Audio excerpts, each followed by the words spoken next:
necessarily shit planted on you. So, you know, we don't live in a world where we need to be removing rules. We need to be in a world where we need to start looking at the rules and seeing if they work. So rather than removing that particular civil rights disparate liability, impact liability, I think that we should look at it and just see how effective it's been. Because the only reason they're trying to remove it is because the Supreme Court over time has narrowed it to where it's really kind of difficult to prove at this point. But that y'all, I'll land my plane. Y'all go ahead. Y'all give us another topic. We got range, but you know. I think you and Logic kind of said two things that were similar that caught my attention. You used the word or the term fine tuning, right? Mm-hmm. And then Logic says this is something that we have to look at as those issues arrive, right? And I kind of think those are two similar statements because you know, like it is the fine tuning. Like we do have to look at it. So like just you gave the fireman's example, right? Mm-hmm. Fireman's example, right?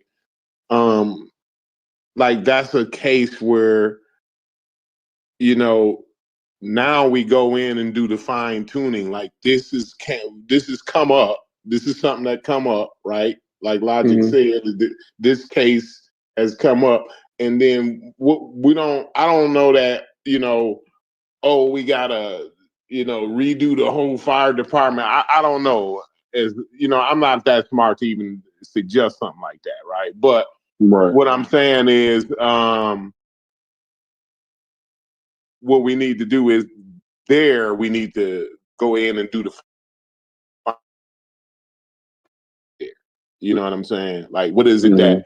What is the issue with the test that makes 80% of the black people fail and only 20% of the white folks or whatever, or other demographics or whatever? You know what I'm saying? How can we balance that out? And we may and on a real, if we being realistic about things, we don't have to necessarily get it to 20%, right? But we know that we definitely know that 80% ain't where we need to be at. You know what I'm saying? So I think it's that type of fine tuning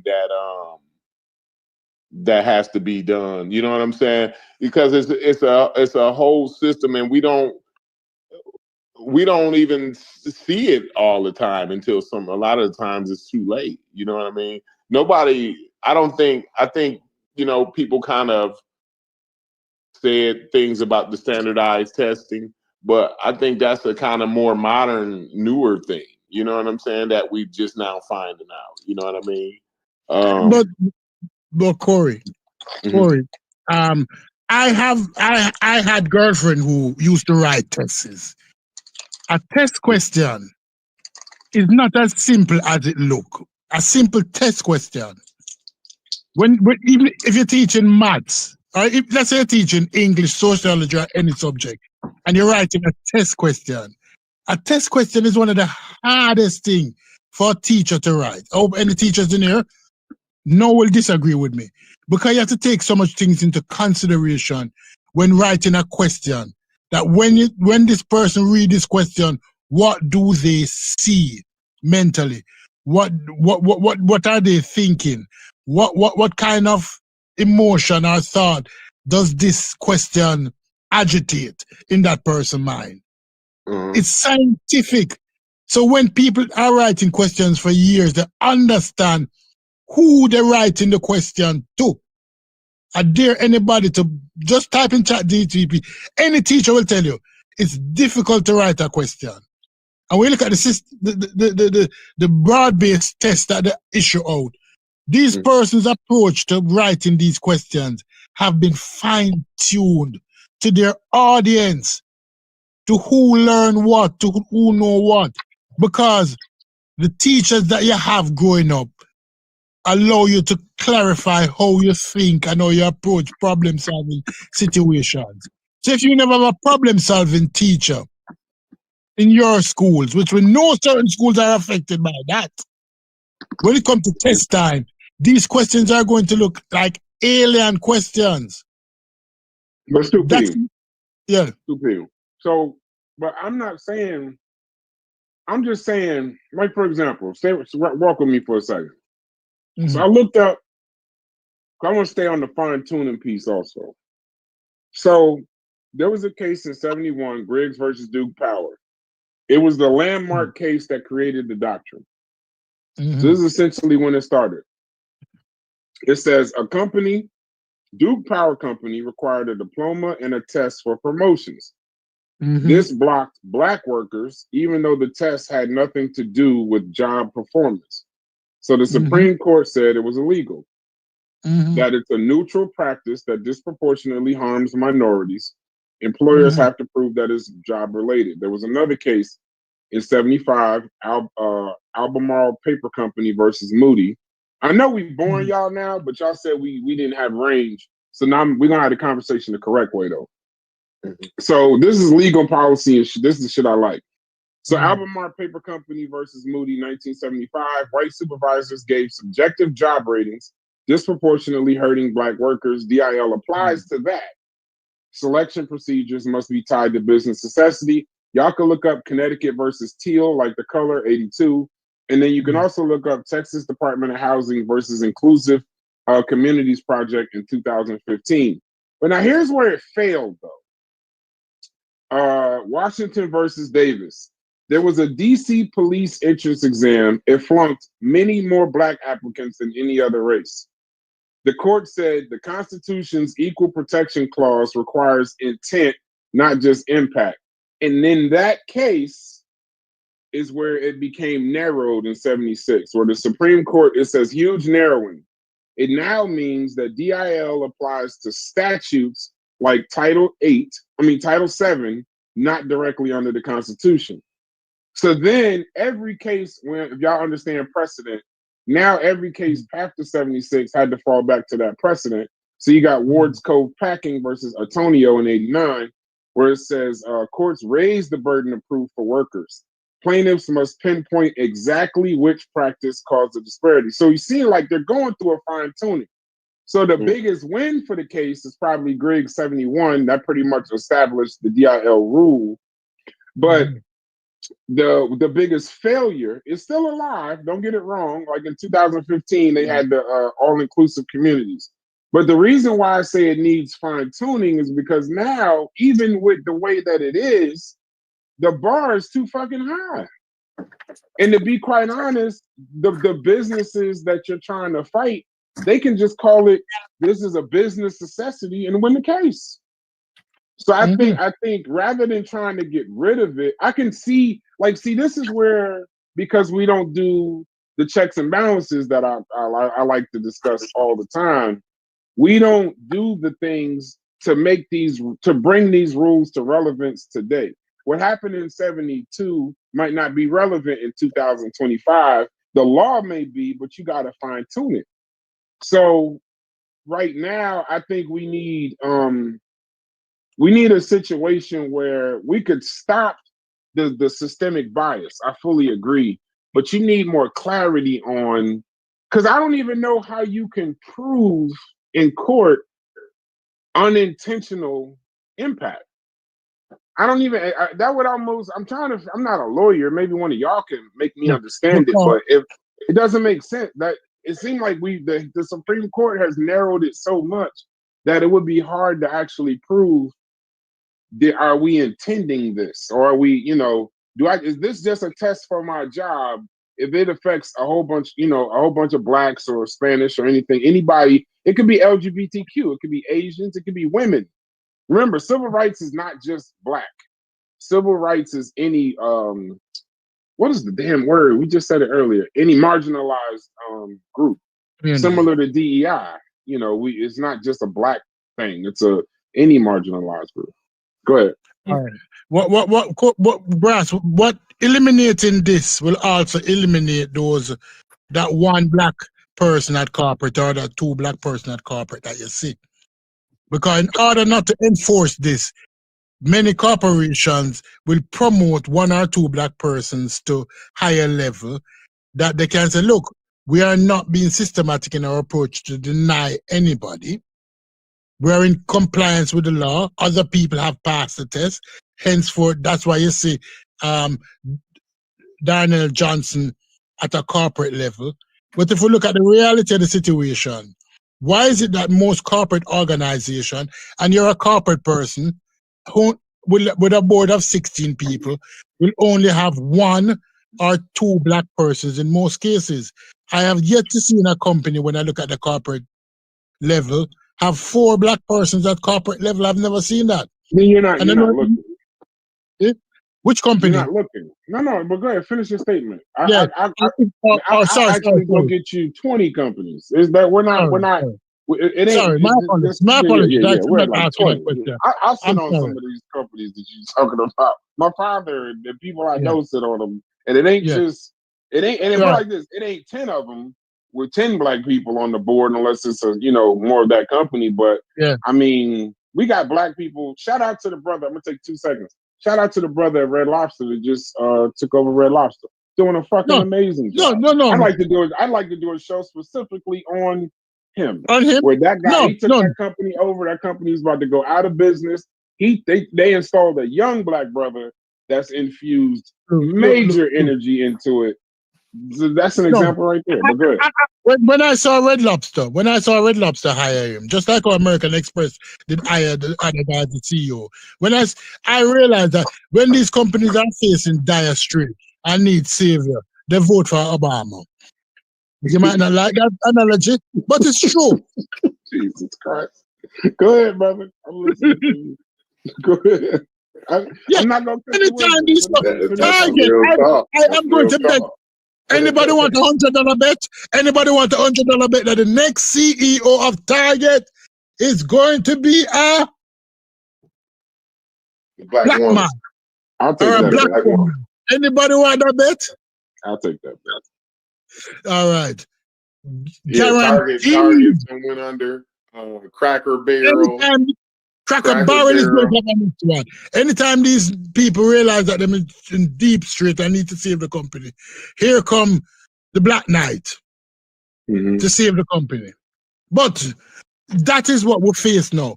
What Trump is doing is trying to eliminate anything that he perceives as an advantage for black people or other people who is not white.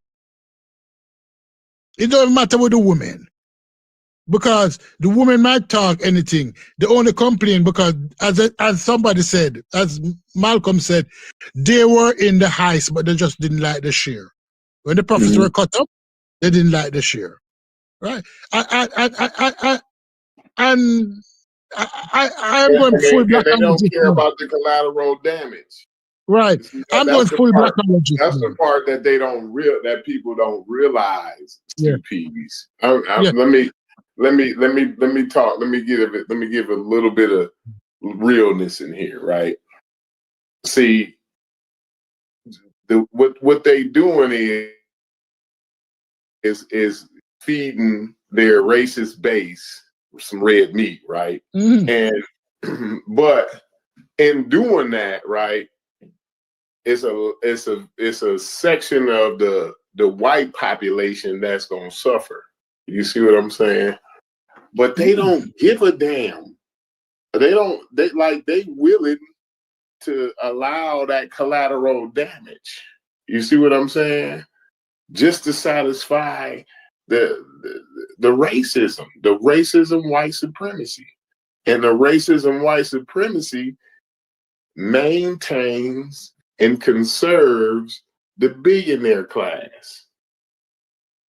That's it. That's how it go. That's how it go, bro.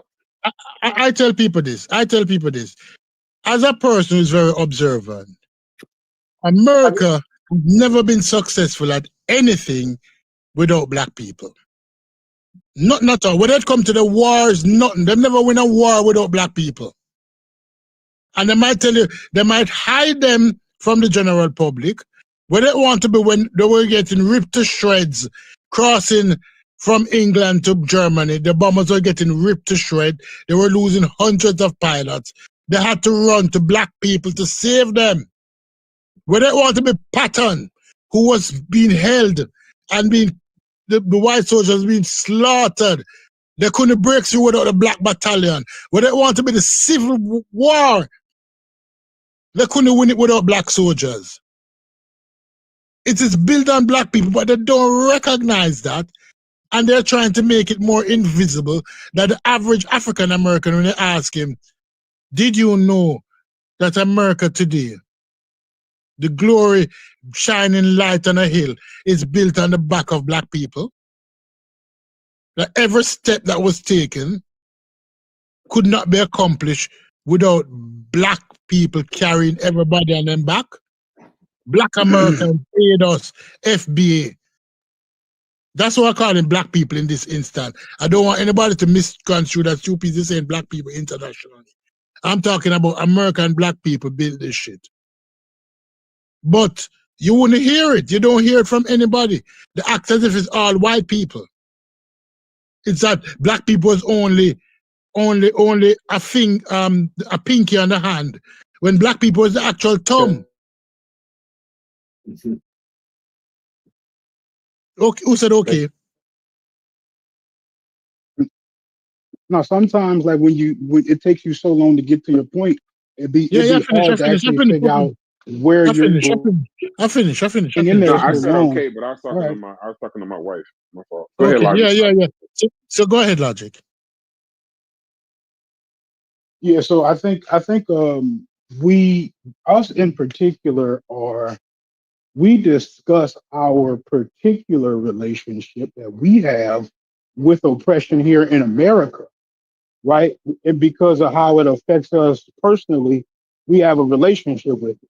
But I think if you're trying to actually understand it, then you would need to understand it in a bigger concept, right? So like and every time for me, it's an eye-opening scenario for me, right? Like it's eye-opening for me to realize that the same forms of oppression that we deal with systematically here aren't this isn't the only place that deals with systematic oppression. We might actually have our unique brand of it, but systematic oppression It's happens not in all unique. sorts of different environments. And I thought that when you look at the epistemological colonialization kind of framework of it, what it kind of actually says, right, is that you're almost just looking at a byproduct of like complex society, period, right? You got to And say that that last part again, may Logic. You have Logic. to repeat. be Logic. You got to say that like last part again. You that cutting out. may be Logic. too big of a He cooking too. concept He cooking. Logic. You chocolate screwed, G. Damn, I don't want to kick my brother. Hey, anytime Logic talking, bar, so he don't Logic, never you have to think start he over. can You have to talk. start No, over, no, Logic. no. No, start over. No. I think once you Start over. get like a We didn't hear bigger not one word. picture. Just start over. Okay.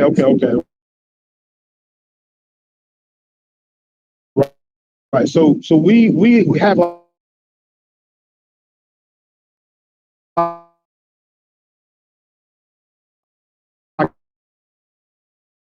our intimate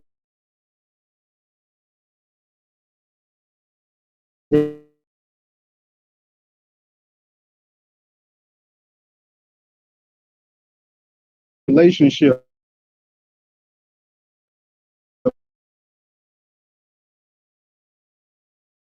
with oppression. Really learn it wouldn't be specific to our time period.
it's always from the outside looking in, it looks like a futile effort. Even inside of it looks like a futile effort. You know what I mean?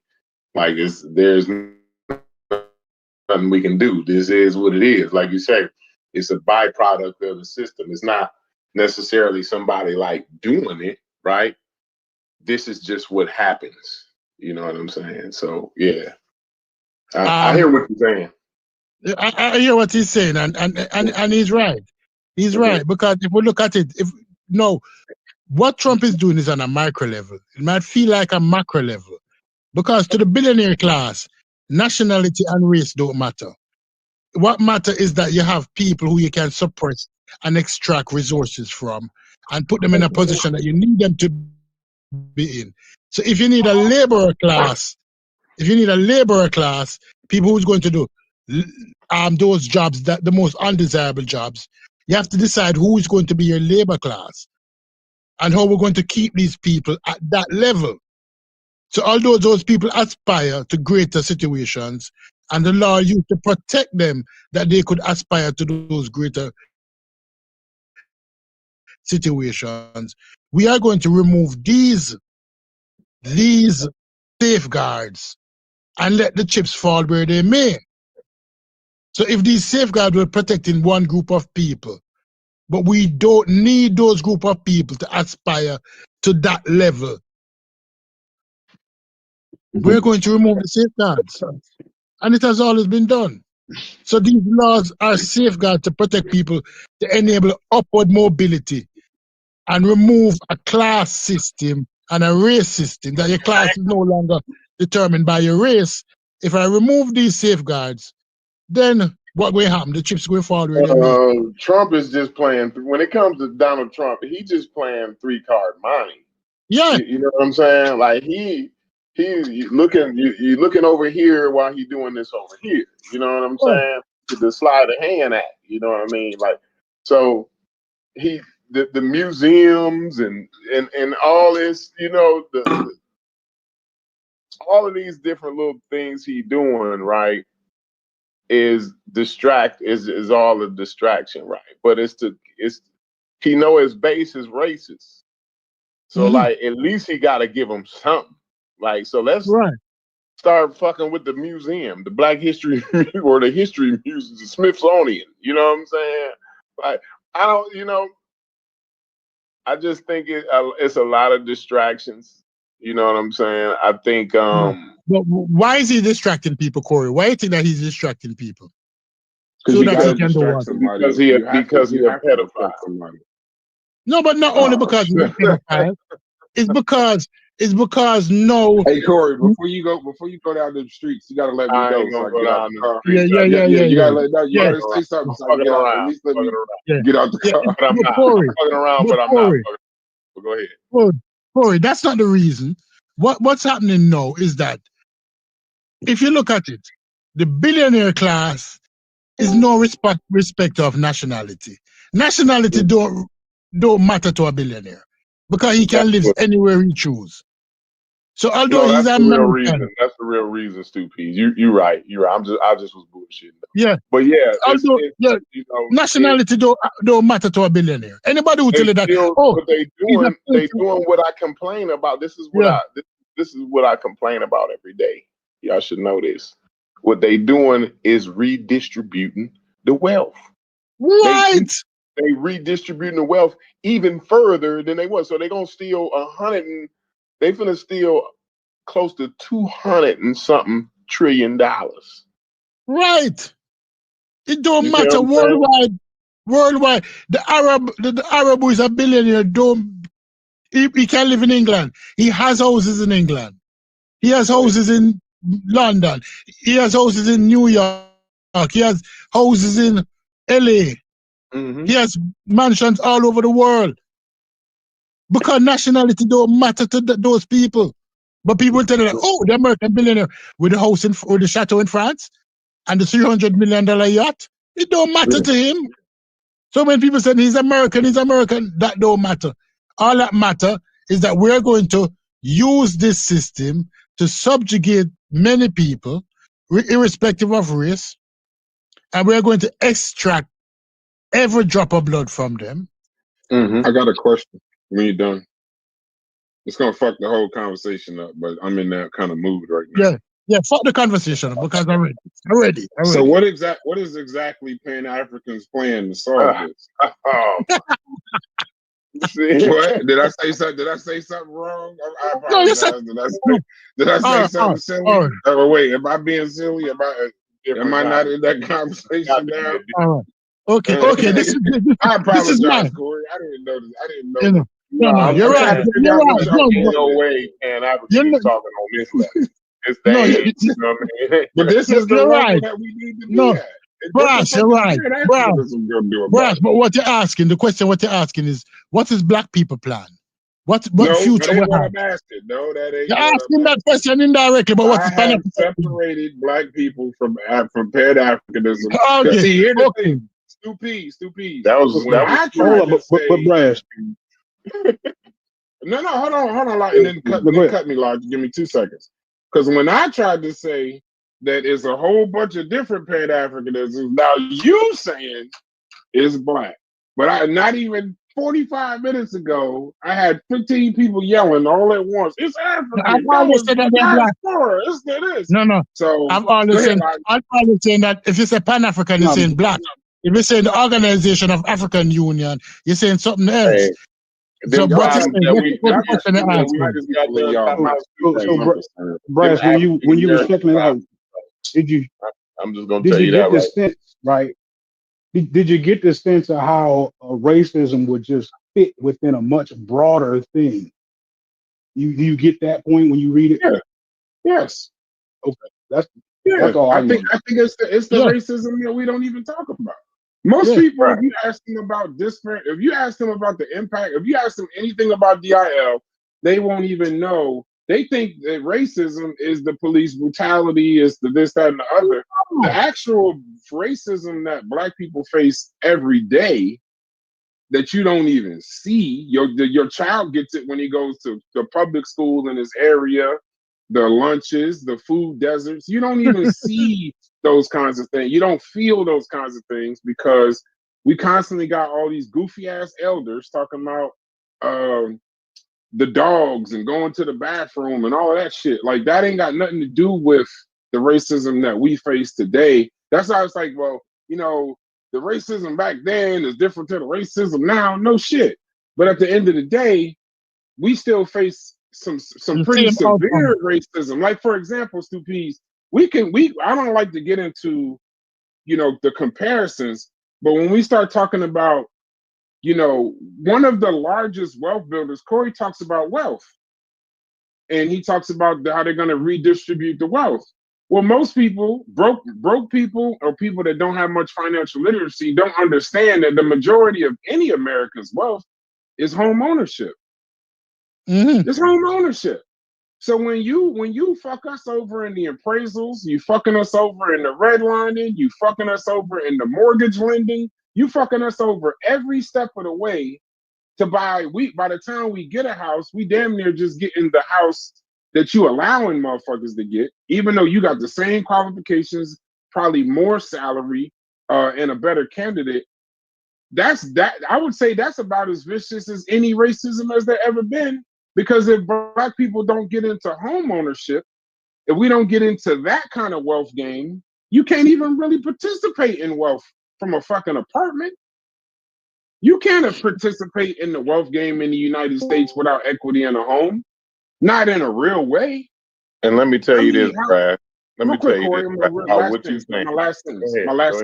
I don't want to see your point. You're on a good point, but go ahead. Yeah, how many of them homes, we're telling kids today that they got to go get a home as if it's as easy to go get a home now as it was. Like now it's way difficult. It's way more money. And most of the people that's telling you to get a home, they bought these homes for $25,000 in the 70s, 60s, and 70s. These houses are now working at the supermarket. These are houses that are worth millions of dollars now. And now you're telling a child that's supposed to do the same fucking thing you did, but now the house costs $1 million. The house costs $700,000. This ain't no $25,000 house. The system is completely going against them. And if we don't get into home equity and home ownership, Black people as a race, we won't be able to participate in the wealth game because we lack in the two biggest areas as far as wealth: life insurance and fucking home ownership. That was my soapbox. I apologize. Yeah, That wasn't even a question. let's be honest. Braz, I was going to tell you real quick, Yeah. Braz, I was going to tell you, I watched a couple of my white homies who took over their parents' house, right? And it was a burden when they took it over, right? Them houses that they took over, bro, then turned them into millionaires within like a 2-year period. The houses just went up and up and up and up and up. Now they millionaires. You know what I'm saying? Yeah. Just like that. Just like that. You know what I mean? If they want a truck to buy, them have access to hundreds of thousands of dollars worth of equity. They can pull that out of the house easy as Sunday morning. Mm-hmm. Right? No, but that's the situation. But then what they manipulate the system in communities that are high proportionately Black, those communities, the house values were never allowed to explode at that level. They got higher, yes, but what they did, when you look at Detroit, some of the houses where Black people own, all of a sudden, those areas became deserts for many other institutions. But you got to say why. Don't just leave, because most people don't know why. I'm from the Midwest, so you got to also tell them why. It wasn't racism. It wasn't a discrimination. There's a reason why Detroit became a desert. It's very easy, but tell them why. GM, but it's multi-factor. It was greed. Yeah, I agree, but just tell them it was greed. It ain't just one of the reasons why it was greed, because many of these you know what though? them white boys that was working at GM though, right? They went out and started working construction. They went out and got business loans, right? Yeah. And started construction companies. See, them Black folks, that's what it's a little racism in there. Yeah. No, I didn't say it wasn't no racism in it. I'm just saying it wasn't all racism. That's all I'm saying. Right. It wasn't initial. So I guess the initial, but the ripple effect, and this is the exact thing that you actually talking about. The shit that we don't see. Exactly. You know what I'm saying? The shit that we don't see that's going to affect us way worse, because them white boys went and got business loans. Started because the second generation, not the first. Shit like that. Yeah. It wasn't the first generation. The father worked in the plant and by the house. And the second generation, when Black people were now getting into the plant, those white boys didn't need to go to the plant because they had access to different resources that the parents already extracted from the plant. Now, these plants decided that I'm not going to facilitate you Negroes like how I did facilitate the white boys. I'm going to Mexico with my company to get a higher profit. I'm not paying you as much as I paid white people. Yeah, but during that time, working at GM was the cheat code for not having to go to college. See, there was a time in America. See, that my generation, not my generation, I say my brothers and sister generation, like the late 80s, 90s, that was when, the 80s specifically, that was when they started talking about go to school for 12 years, then go to college, come out, get a job, get married, get the picket fence and all of that. That's the 60s, 70s, and 80s, right? Well, 70s and 80s, not the 60s. But then it became a situation where, I know in Ohio, you said Detroit, so I'm going to just speak about my specific area. General Motors was the cheat code for laborers, because you could very well have no plan to go to college at all, go through your 12 years of high school, or you could go get your GED. You could work at them factories. You could buy multiple homes. You can go on vacation every year. You could have you could put your child through school, and just that alone, right? So that's just your local, this, that, and the other. Whereas the white people in those same areas that were in those management positions, these people that still got college educations, went and worked at GM. And then when GM closed, they were able to move on to something else. And then, but when GM closed, for the people who their plan for their family in Ohio was, yeah, you can go to high school, but after high school, you just go to work at GM. They got a housing program, they got a car program, they got a college program for your kids. But when you took that cheat code away, and I don't think they took it away to hurt black people, it was just General Motors trying to make more money, whatever. It hurt us because it's similar to how COVID did. It just put a light on, COVID just put a light on the healthcare, the healthcare issues the black community already had. Then you started seeing all the black people dying, and it was those underlying issues, and you started seeing like, damn, my healthcare situation is fucked up. Now we might have known it, but COVID exacerbated it. When GM closed, it showed you the level of preparation the black community in Detroit and Ohio. It showed you that we weren't prepared for that. But in any kind of corporate situation, you got to understand, I'm gonna land my plane, is that nepotism and the good old boys network has saved white people since Sodom and Gomorrah. Like it's time immemorial too. Like remember, the whole corporate structure of CEOs and shares was to make corporations a person. So then now you could they could get the same benefits of a person. So when they're going to put these people on these boards, when they're going to put these people on the boards, they're not looking for people to do it. They're looking for friends so that they can get these same tax breaks. They could push these same things and have no pushback. So when we're saying we're not, that's the thing you don't see though. Until it gets into your face and you start looking at, I'm going to just use a colloquial example like the NFL. 70-80% black players, no black owners. NBA, 78% black players, workers, not a lot of coaches, not a lot of black owners. So you also got to remember that sometimes something has to happen, like the plant shutting down or COVID, for us to see how bad our issues are actually in the black community. Like we didn't know, we knew our healthcare was bad, but when COVID hit and those underlying issues was just started taking us out, it realized that like we just weren't prepared for the next level of the game. Because Corey, you and I both know, being from the Midwest, there were functional generations being fed by General Motors, bro. But when it was gone, we just weren't prepared. Yeah, no doubt. Yeah, it's like I said, and then even being informed, like, you know what I'm saying? Like, so like a lot of the white community saw it coming. You know what I'm saying? The black community just wasn't informed a lot on some of these issues too. So, you know, that's a whole nother thing, man. Yeah, I've been saying financial literacy is our civil rights movement. I'm with John Hope Bryant on that. I'm gonna stay on that because I think that's an actual fight we can have. I think it's the actual fight we can win. I don't know if we can win all these other fights. I don't know if unifying all black people under a banner is gonna work. I don't know if somehow, this, that, and the other, but financial literacy is something that you could start in the home. Life insurance is something you could start in the home. Home ownership is something you could start in the home. You could start where you at, and we all end up being unified. I think I'm gonna do a show on how for me, financial literacy is our new civil rights movement. And if we all got on that kind of wave, I think that would help us a lot better than trying to somehow figure out what Lumumba and Nkrumah and all these other people did and see if we could just do that shit again. Because it didn't work the first time.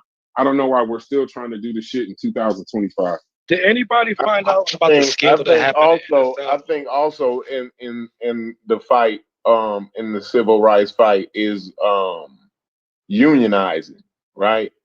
Like unionizing with your brothers, with your co-workers, right? At least, gain some type of camaraderie, so that it ain't. It's a bad business, like especially for black men and women, right? In the workplace where you're in competition with your coworker. You know what I'm saying? And I'm not saying unions is good for all, because some cases is that competition is good, right? There's some industry where that competition is actually productive, right? But most of your blue collar work, right? in unionizing, right? That's what positively the union positively disproportionately affects the black community. You know what I'm saying? So that it takes a little bit of pressure off of that individual. You know what I'm saying? You're not such an individual in the work industry. You when you have a little more power in the workplace, it makes life a little bit better altogether. You know what I'm saying?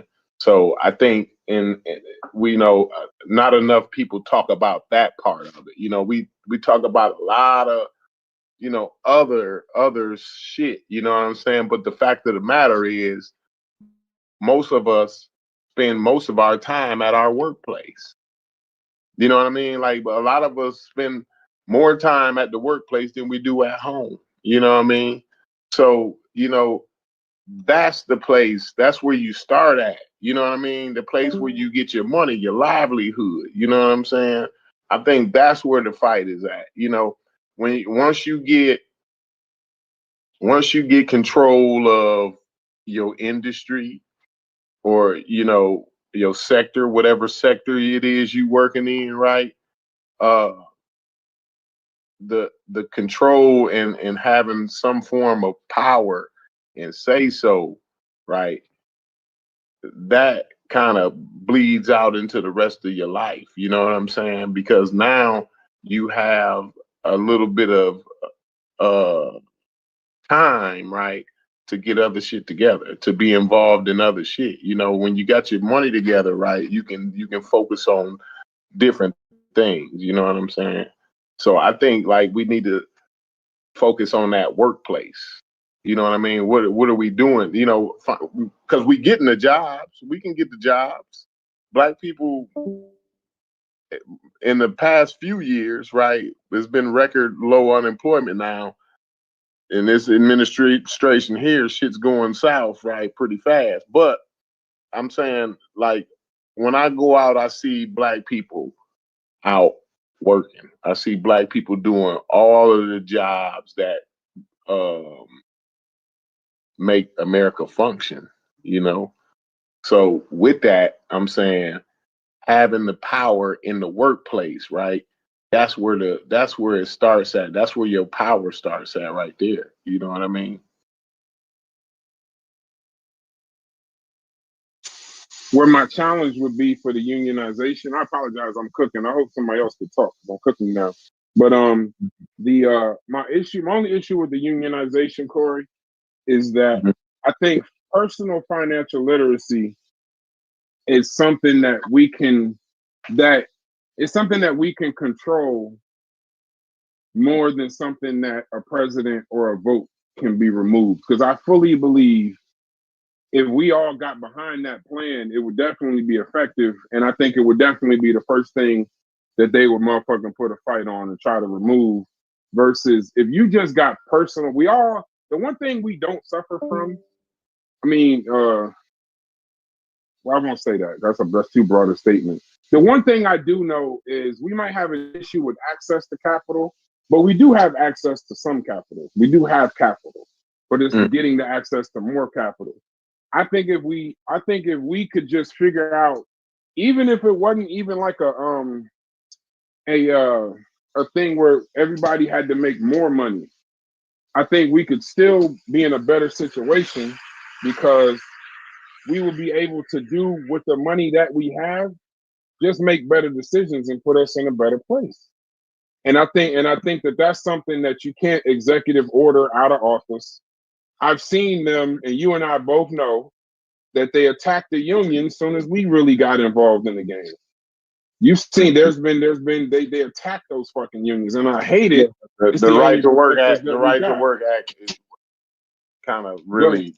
The unions was already only like 4 or 5% of the work place. At least when I got into the union, right, into the trades. you know, it was only 4 or 5% of the working class was unionized. Now it's down to like 2%, 1 or 2%. You know what I'm saying? So that got to do with things like the Taft-Hartley Act, which is which is the Right to Work Act. You know what I'm saying? Which is all tied in with the Citizens United. You know what I'm saying? And all of these different names, they name them, you know, these names like right to work, but you know, it's everything but that. You know what I mean? That's all. You can always tell like what a bill is built to do by the name, right? So whatever the name is, it probably built to do just the opposite of whatever the name is, right? But I think that's another thing too. With the financial literacy, right? Understanding what's in these bills that's being passed and how these bills is going to affect you. You know what I'm saying? Because once these bills are put into place, you know, like everybody always, you know, that was always a saying, like it'll take an act of Congress to do such and such. That means it's basically impossible, right? So you know what I'm saying? Like that's just a saying, right? But it's true, right? The implications of it is, right? You know, once it's codified into law, once it's passed through the Senate, the House, and then the executive branch sign off on it, right? You're gonna have hell to get that turned over, bro. You know what I mean? Like, so you know, Corey, go ahead. I will agree with you, and I will also agree with Brass that financial responsibility is important. But if we be realistic, I put in my gullah hat now. If we be realistic, the average Americans don't have $500. If you ask somebody about financial responsibility who can't find $500, it's going to be difficult. But also, I believe in unions because the most powerful unions here in America get what they want. And when we talk about the police union, the fraternity of police, right? Although the different state, they still operate. They're the real Pan-Africanism. If we think about what Pan-Africanism should look like, that every police is not the same police, but they fall under a big umbrella that protect each and every one of them. Is one of the hardest groups to get fired, and if they do get fired, they get employed somewhere else. Yeah, and if yeah, right. So when we look same at that, thing with an iron worker, a union. I Same agree thing with with a union iron worker, right? You know yes, what I mean? yes, They can run him off. They can run this one guy off the job because they don't like him or whatever. He a piece of shit, but he gonna go right down the street to the next job. and he's going to get the next job. I agree with the $500 comment, but when I'm talking about financial literacy, I'm gonna give you two examples. We fall behind in something as simple as life insurance. Because they can't pay it. No, pay it. because they can't. No. They don't have the literacy to know that they can. So I'm gonna give you an example. If you did two examples, a 529 plan on your child at birth, even at fucking $20, that would be cheap.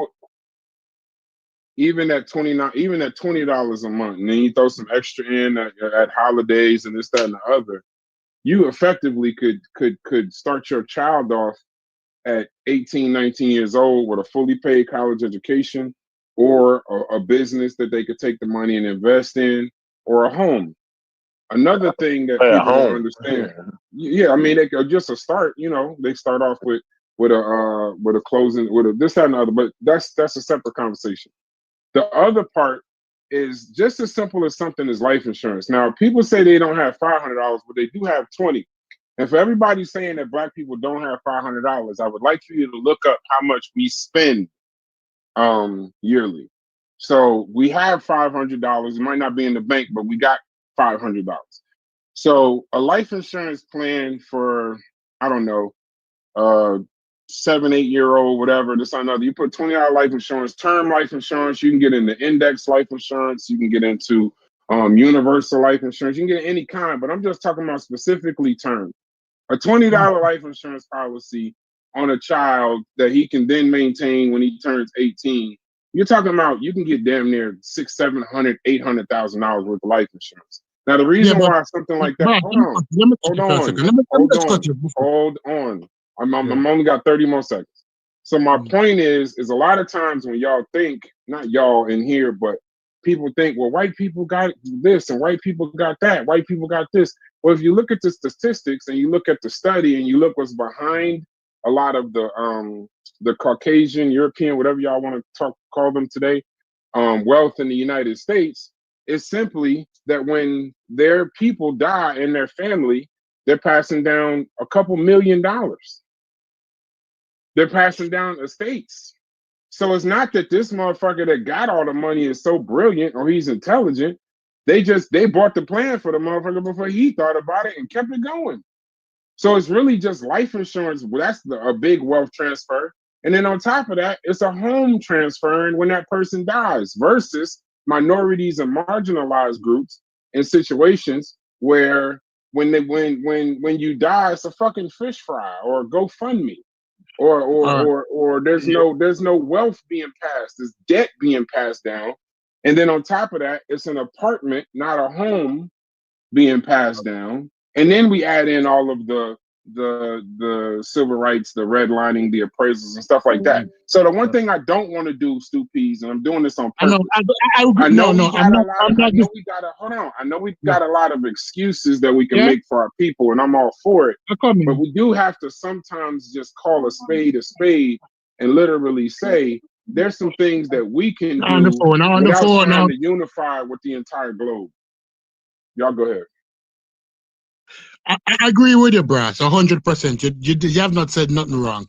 The only caveat I would add to what you're saying, this is the caveat I would add, and if you agree with me or disagree with me, is that my generation and the 30 to 40-year-old, you Negroes can't be saved. Let's not focus on your children. Let's get these insurance for your children, because half of us have so much health issues in our community. The dialysis machine, the kidney issue, that your insurance is going to be held to pay. You might not be able to afford it. But your children, you can, especially if you start them early in a term life, that's almost no money, none at all. So no, let's start investing in our children. Stop trying to save this. I can agree with that. Right? But So as I long, agree with you but totally. when you get the plans, you have to then pass on the literacy so that they can then do it for their child. And you know what I'm saying? Yeah. So like, remember, like wealth building in the United States is not difficult. It's not. Let me finish. Really not. Let me finish. When I was in the HIV program and I was working with people, and we had a meeting, I said, listen, these Negroes that over 25, you can't save them. They're setting their mentality. You can't teach them anything. Let's drop the age down and go after those persons who have not started having sex yet. Let's try to educate those kids so we can change their mentality. And that's where we're at with this progress now, is that I can't save me because I done set in my ways and I done broke. But I can save my children. Let's focus on the children. Let's see how we can save them. They want to go to college. What if I tell you that at birth, if you just put $20 a month aside, by the time they reach 18, you'll have $40,000-$50,000 to help them pay for the college. Yep. That's a conversation we need to have to say, listen, you can't save Stupies. Stupies engine done, and chassis bent, in windshield break. The amount of money to fix Stupies, you might as well buy a new car. But that kid that's coming up, John Luke, who coming up, Stupies' son, oh Lord, I can invest in him. Yeah. That's where the resources need to go. But not just the money. Invest in him. The importance of it. Yeah. Because you know, Stupies, we were like that as a people before. My grandmother used to tell me stories about the guy that would come around, you know, the 10 cents, the quarter life insurance policies and shit, the AJ Gassens and all of that. Like, we had this in us, bro. We had it.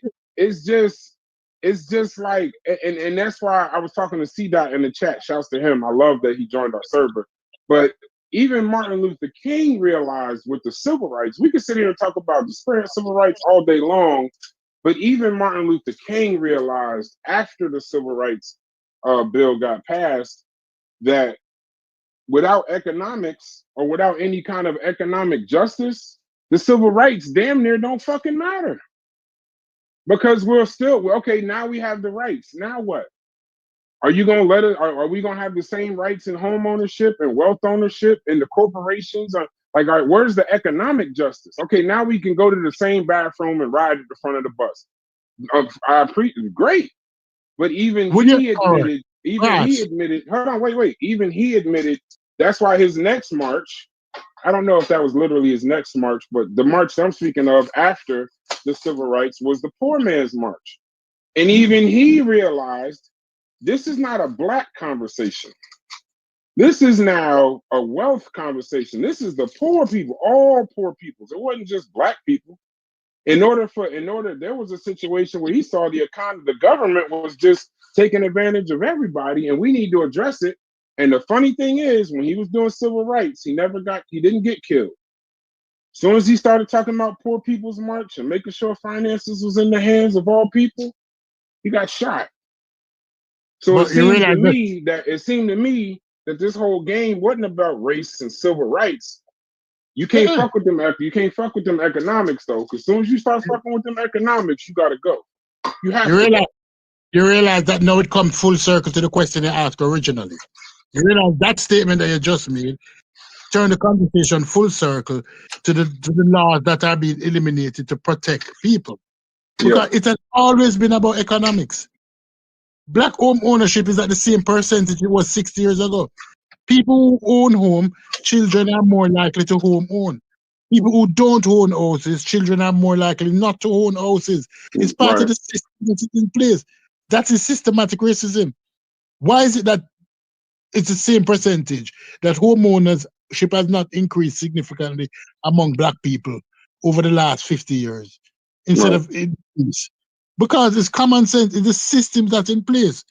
No.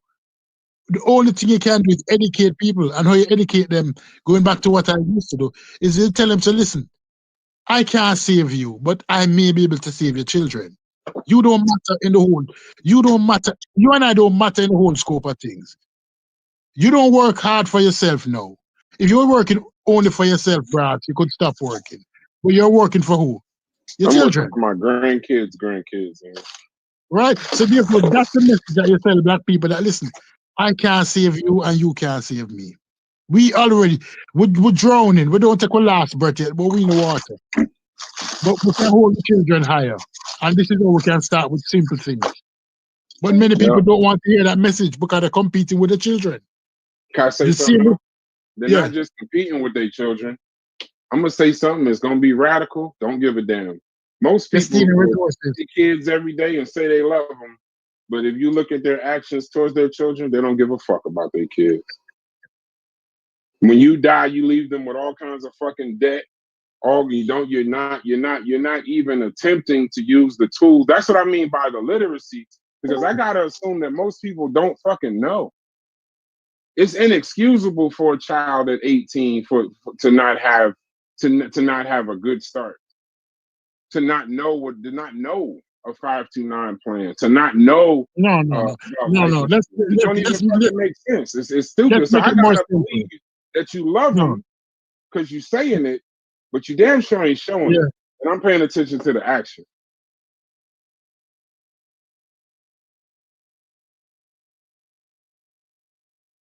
Yeah, but what is you're putting the bar too high, Corey.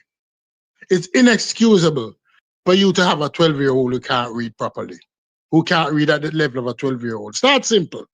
Start them with simple skills, reading skills. No, that is what we're talking about. If you start, we're not even talking about the insurance, all of that. Just simple things. That is what's holding us back in many cases. Anybody else on? No, I'm on. I was in the chat. You're right. It did come back full circle, right? Because when you start explaining all those little things aren't Pan-African. That would be full circle about the whole conversation. And I think to be completely honest, right? Like it's a good conversation to have. Don't get me wrong, right? About the practicality of it. But I think that once you get real serious about what it is you're trying to accomplish, that's what it's going to boil down to. It's going to boil down to the small fixes, right, that'll lead to bigger fixes, right? You got to fix the small things before you can start working on those bigger things. And it definitely does not make sense to skip those steps and take on a monumental task such as rebuilding Africa, right? Like we definitely can't jump so far in the in the whatever we're trying to do that we skip the initial steps, because whatever those initial steps, right, would almost be really you revitalize or rebranding Pan-Africanism so much to where it's not Pan-Africanism anymore. No, You're but just doing the little things. yeah, but my thing about Pan-Africanism is that Pan-Africanism can operate on a micro and a macro level. That's what how I view Pan-Africanism. It starts in the household.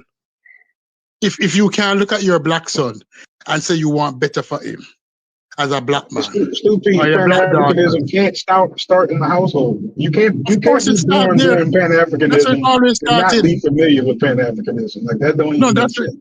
that's where it starts. That's where it starts. That's where every ideology starts. Every ideology starts small and it starts in the household. That's where what Brass teaching him children, his ideology, his belief system, him start with him children first. You have to take into consideration that ideology starts in the household and then move on to the communities. It's baby steps. It's not going to be this big umbrella that covers all. It starts with baby steps. Confucius said the journey of 1,000 miles begin with one step. Africanism does not start until you start uniting with Africa. It can't start. I can't start uniting with Africa in the household. It just can't.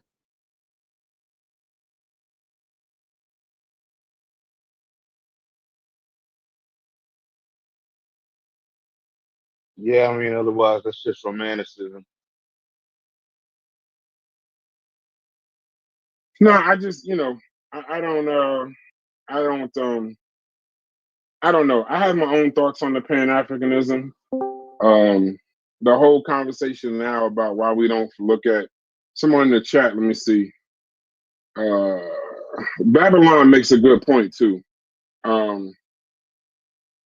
It says, remember this convo, what you just spoke, so we could build on the financial literacy, although you do not mention mathematics education at all. I agree. It's one of the highest paying fields in all jobs. It's math in damn near every job. Any job you could think of, there's probably a mathematician or some form of math needed, and we're not represented highly in that field either. He's 100% right. I agree. And just for clarity, I don't know who else said it, but there was like a sentiment that we were saying that the civil rights movement wasn't shit. That's not what we were trying to say. Whoever said that, and even if people are saying I said that, what I'm saying is after the bill got passed, Martin Luther King in some of his writings, even he began to talk about the fact, and there was still some post civil rights hate at the time. If you study it, that we didn't get the economic justice along with the civil rights. So while civil rights were still good and it meant a lot, and the civil rights movement meant a lot, it's a galvanizing moment in our history. He still decided to go back and make sure that the economics was addressed, because now that you could sit in front of the bus, and now that you can get some form of civil rights underneath that, economics was not something that was fully addressed. It's just a fact. And unless your parents got lucky, you got that set of parents that bought one home in the 70s or one home in the early 80s when they were still somewhat affordable. I got lucky and had a parent who created a portfolio. And the basis of the portfolio is real estate. And most rich people or people that are comfortable will tell you in the United States, outside of inventions, there isn't a lot of wealth for people outside of real estate. It's the easiest way to build wealth. The easiest way. Because wealth is not cash in the bank. I'm sure y'all understand that, but remember, we're on YouTube and these shows are for human beings. So I don't know. Sometimes I feel like I'm preaching to the choir, but I'm not seeing the actions. I tell people financial literacy and they're like, well, we got financial literacy. It doesn't show. And we're talking I'm just about saying, Pan-Africanism and FBA and like Logis Kemet and the Meta Netter and all this shit that's quote unquote supposed to somehow lead us, know your origins so that you can move forward as a people. Like it's all, I don't know, bro. If we're saying that they were trying to address Eurocentrism in the 50s and 60s, and we're 60 years later, and y'all still fucking now y'all arguing over who's black in Egypt, and most of the people that's discussing Black Egypt broke as a motherfucker, living check to check, you might want to focus on a different conversation. So I don't like talking about finances and politics because it makes these other conversations that we're having irrelevant. Shouts to RP for changing the tenor of the conversation. We could bash Pan-Africanism all day, or we could just talk about some real shit and not some shit. Just help your fellow man and call it Pan-Africanism. That's what you want to do. Mm-hmm. But if y'all not talking, we can close up because pretty much everybody on mute.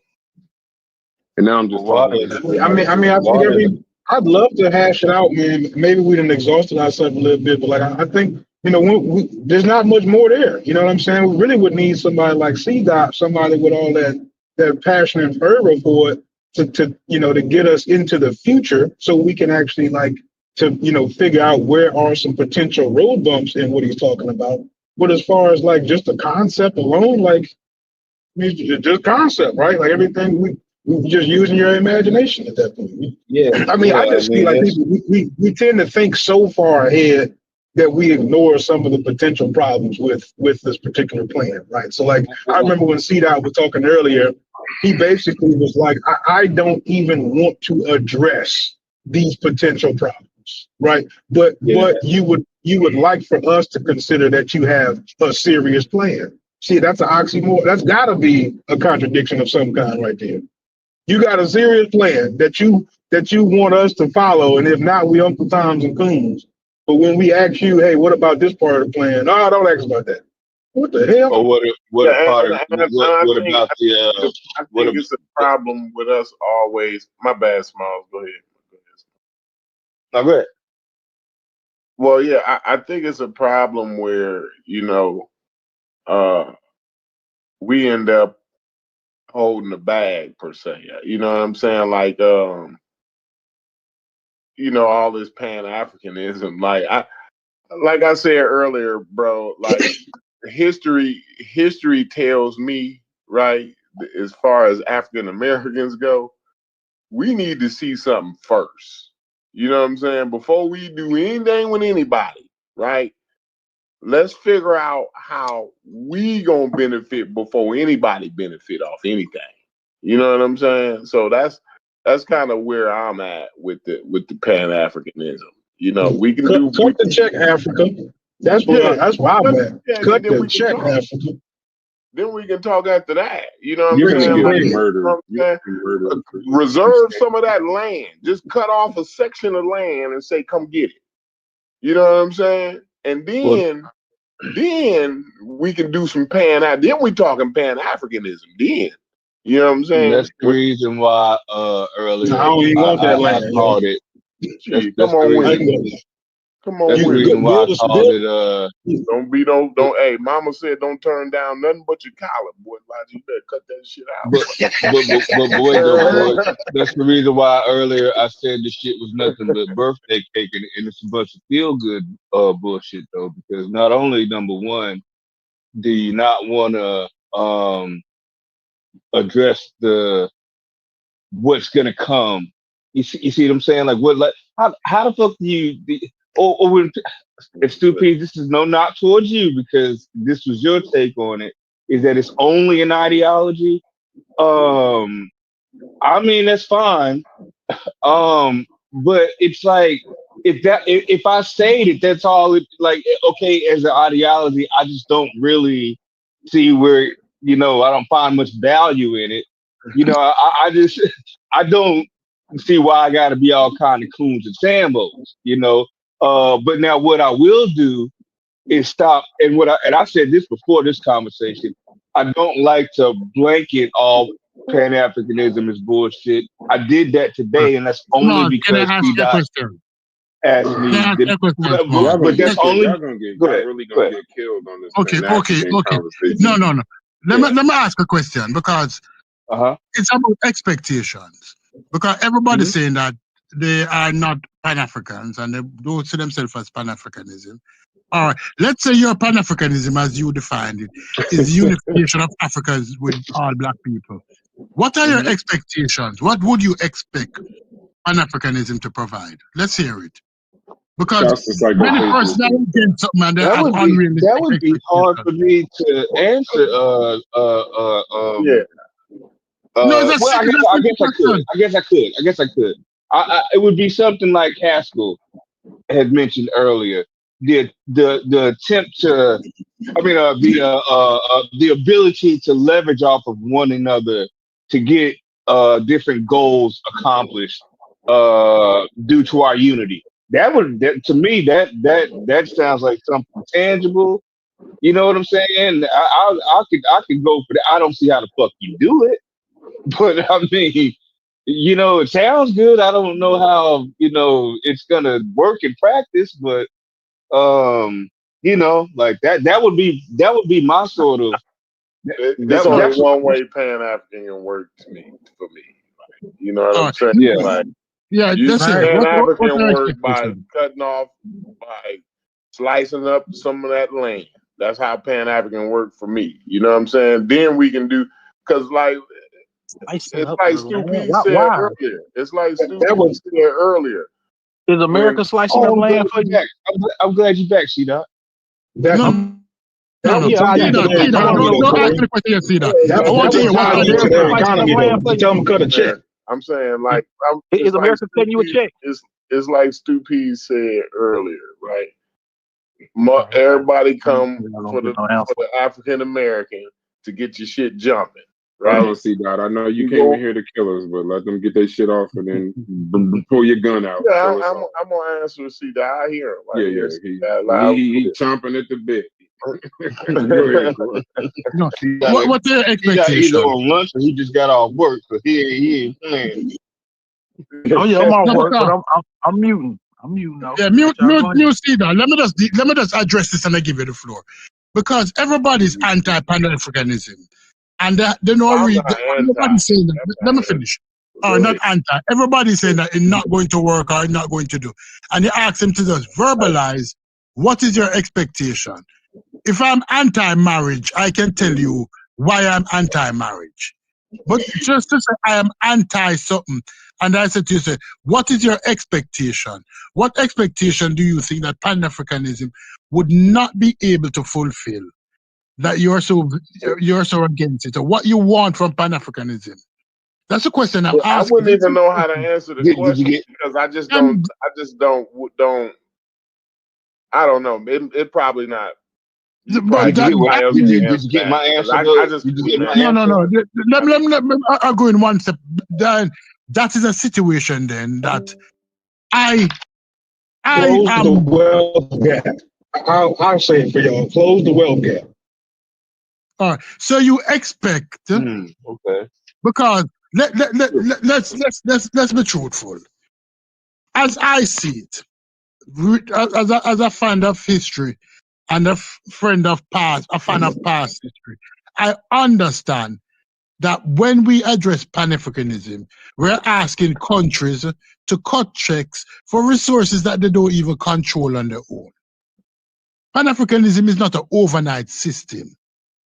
Just like how CARICOM and the unification of Caribbean countries in the 60s, 1962, 1950. All you just said was include Africa is not the best route to get it done then. That's exactly what you said. When y'all get their shit together good enough to be able to dish us out some of that shit, right? When they get their shit together good enough for them to be able to say, okay, y'all can come over here and have this, and this, right?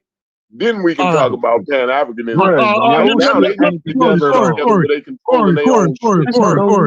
Corey, what are you doing on the Shina Bustin? Because let's be honest, if we talk about production for wealth, The factors of production are land, labor, capital, and entrepreneurial skills. Everybody who did simple business know that, right? Most black people worldwide do not control the capital or the land. What we are in control of is the labor and the entrepreneurial skill, the people.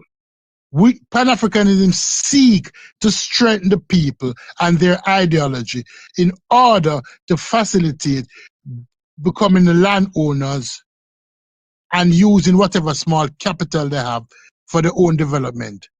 We have been fighting this struggle for years. So what did they bring to the table? What everybody else bringing to the table first, 2P? That's my question. Like, everybody bringing the same thing to the table. Every black person bringing themselves, them don't own shit. No, I knew. What the American black bringing to the table? What the American black bringing to the table? We ain't doing that, stupid. What the American black bringing to the table? Hey, hold on. I'm not bringing myself to the table. We can't do that. Yes, because the one thing we've done, so maybe Psycho can help. Hold on. Let's put a pin in that. Let's put a pin in that. That's all I want. A lot of times we be having conversations in here and we don't have the other argument, right? So a lot of times it ends up not like earlier when we had C-Dot where we're kind of having combating points, but we got two brothers in here that I think are coming in here to the defense of Pan-Africanism. That I just want y'all to go on mute, give Psycho and C-Dot the floor.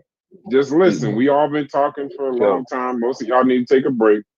So C-Dot, you go first. He was here first. And then Psycho. It ain't fair because Psycho argued too good, man. No. A bunch of people, because the crazy thing is, and this is why I agree with Psycho and C-Dot, a bunch of people that don't believe in Pan-Africanism, don't know a lot about it.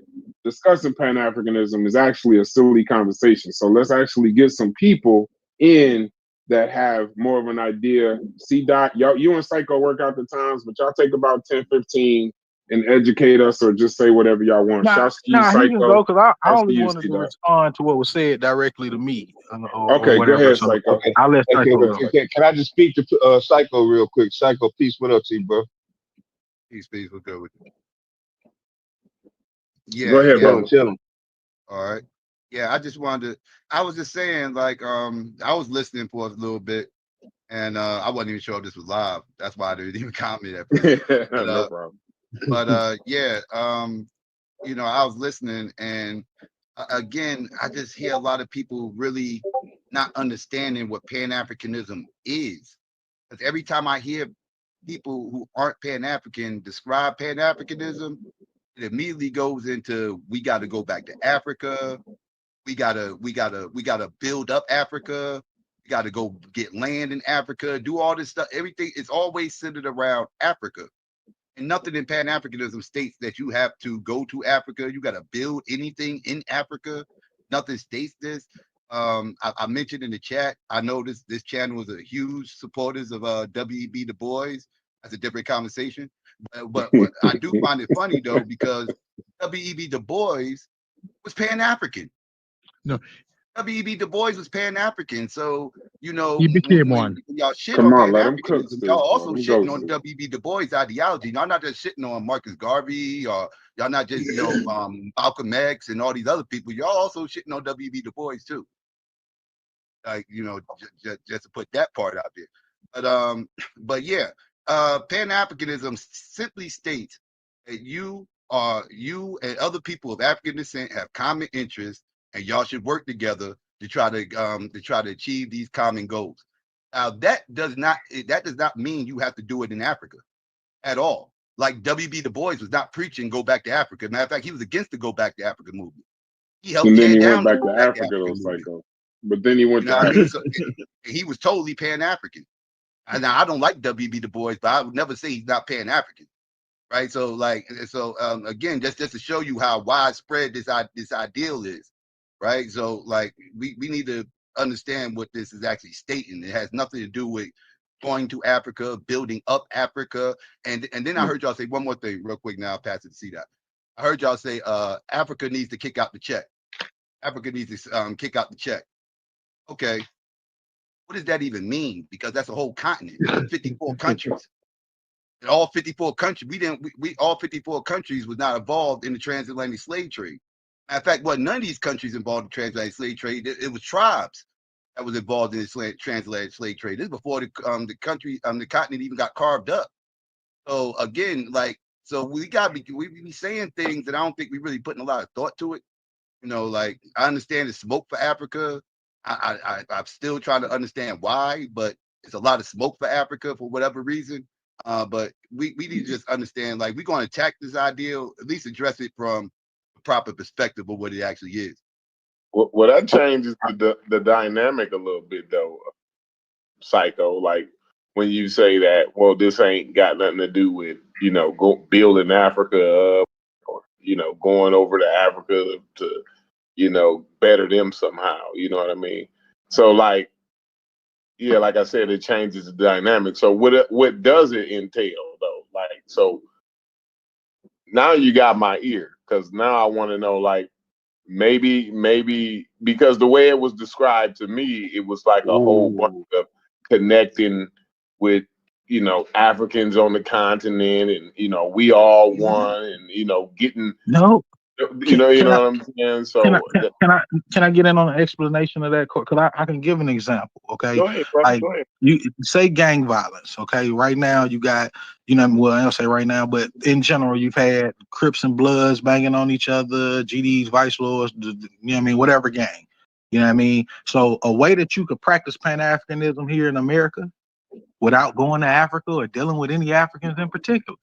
Just like the brother Gullah was bringing up earlier about gun violence. All these kids out here got switches and all of that. So a part of Pan-Africanism is finding solutions for the problems that Black people are having throughout the diaspora, which I explained earlier. Finding solutions for the issues wherever you are in the world, and also being supported by other Black Africans throughout the diaspora. So it's not like I said, it just even Stu Peace brought up early. It's about we, not the me. So it's all a mindset.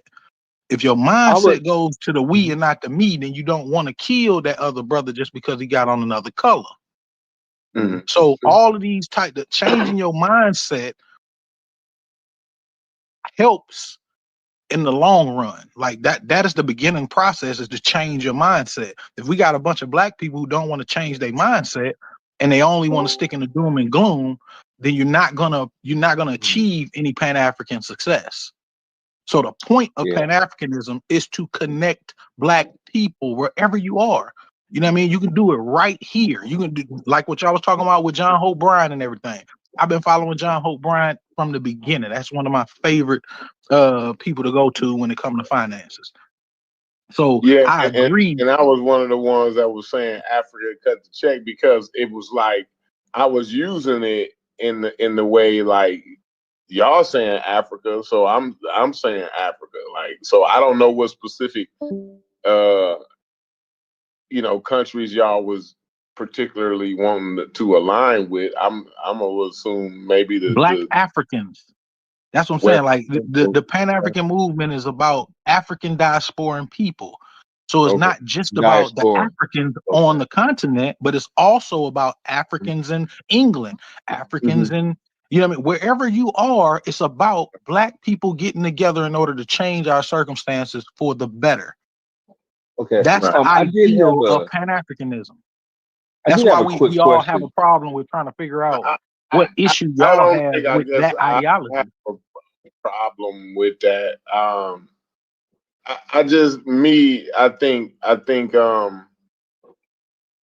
guess fine. It's cool. I'm cool with it, right? Fine. But it's a matter. I think we can. Our focus, right? I think it's a lot of things to focus on, bro. Like the diaspora. You know what I mean? Like, I understand the will and the connection, but let's make sure this is connected first. You know what I'm saying? Like, before we get international, right?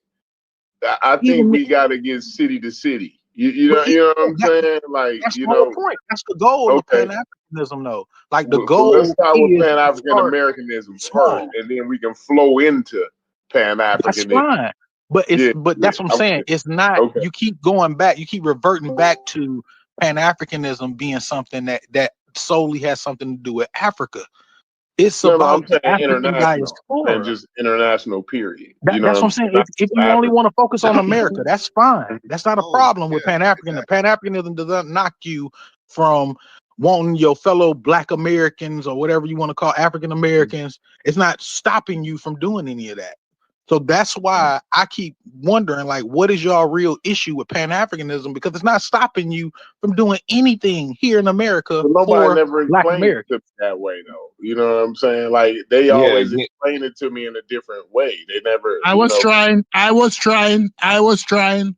I was trying. yeah. Yeah. And to your credit, I, Steve Keys was I don't fine, know. You didn't do a and good job. also, CPs, you usually do pretty Like, good, but you did a terrible job of Good job. explaining that. well, he tried to, like he Yeah. tried to, and here's the thing. Also, to his credit, Dot, you explained it too, and as I said, even under your definition, I think I would actually be a Pan Africanist. I don't think when you got off, I didn't get to tell you. I think you and I would probably clash over the definition of the black as far as the unit, the unity, as far as who we're calling black, right? I think that's where you and I would find conflict. But I did want to take this opportunity to ask Psycho, if it's okay with everybody else, I mean, kind of put that same question towards Psycho that was put uh, uh, uh, towards everyone earlier, and that is, do you think that Pan Africanism needs a tangible objective, or is it more of an ideology? And what would be, if you could name maybe at least one of those tangible objectives, like Logic said, like the wealth gap or something. If you could name one of those tangible objectives, what would that be? If you think it even I needs would say one. I would say the wealth gap is critical based on regardless of whatever Pan African you talk to, because Pan Africanism is a broad umbrella, right? Like a lot of things encompass this, right? You got people that are the people that y'all talk about that want to go back to Africa, think we should Mhm. repatriate and everything else, and go build up over there and everything. I don't agree with that ideology, but there are people out there that believe that's cool, right? But there's also people that think we should try to build a nation here in America, right? There are people that don't think we need a nation per se. We need to just pretty much just do what y'all talking about. Financial literacy. Do X, Y, Z, whatever the case may be, and just blend in with the system. It depends on who you're talking to, right? Because there's no one set rule to it. Kind of like the Democrats, right? Democrats is a whole bunch of different ideologies pulling and tugging on the Democratic Party, right? But it'll be That's a good unfair point. for me to run into a Democrat and say, "Oh, you're a Democrat. Mhm. That means you're gay," because Democrats support gays, i.e., you're gay, right? But and that's That's kind a of how I good feel when point. y'all say y'all Pan Africans, y'all all want to go back Go to back to Africa, Africa. right? Yeah, Y'all kind of that's a just good throw us point. under that part of the umbrella and just everything like they the over encompassing, totality of Pan Africanism, and y'all kind of just Well, run with that. I think Pan Africanism, the representation ain't. You know what I'm saying? Because most of the time when I get and to be fair, like C Dot earlier, like that was kind of basically like along the lines where you was kind of coming from, like yo, we gonna leverage the good, the goods and minerals against the whatever the opposition, because you know what I'm saying, like in order to get whatever we want, you know what I mean, we're aligning with some of these African countries to leverage that power, that or that those minerals or whatever against right. whatever other entity. But You even know what that, I'm saying? Corey, was that was like that wasn't me that came up with that. That was the other brother with the Pharaoh picture or whatever. I can't remember what his name was. But that was him that came up with that thought process. What I was saying was that thought process and a lot of the other things, even the question that old boy asked me earlier, was way into the future type of thoughts. I'm not even that far yet. I won't sit here and tell you that, okay, yeah, all we got to do is go to Africa and then all of a sudden everybody's going to be united and we just going to, like, no, I don't think about Pan-Africanism in a fantasy mode. I view Pan-Africanism as something that actually helped me stop viewing other black people as my enemy, which I feel like personally helps me as as an African American. You know what I'm saying? Right. Like that helps me because now I no longer view my people. I appreciate other African cultures, whether that and that's also just in America, because we all practice different cultures on different sides of America. You know what I mean? But I have to learn to appreciate those in order to come off as respectful. I want other And that's black something people. I nobody want can people take in away from. California. I mean, I'm we just saying, I can't want take that people in away from. California to not. I'm sorry, say that again. No, I'm saying that's just something that nobody can take away from you. The fact that it works for you personally in that way, you know what I'm saying? Like nobody can take that away from you. So you know what I'm saying? I wouldn't even attempt to kind of pose an argument, against something like that. But Yeah, so that's what I'm ahead. saying. Like it's a personal. That's what I think. That for me, that's what Pan-Africanism can do for every single black person in this country. If people adopted an ideology that helps you appreciate other black people, then I mean, of course that's gonna help us not want to kill each other.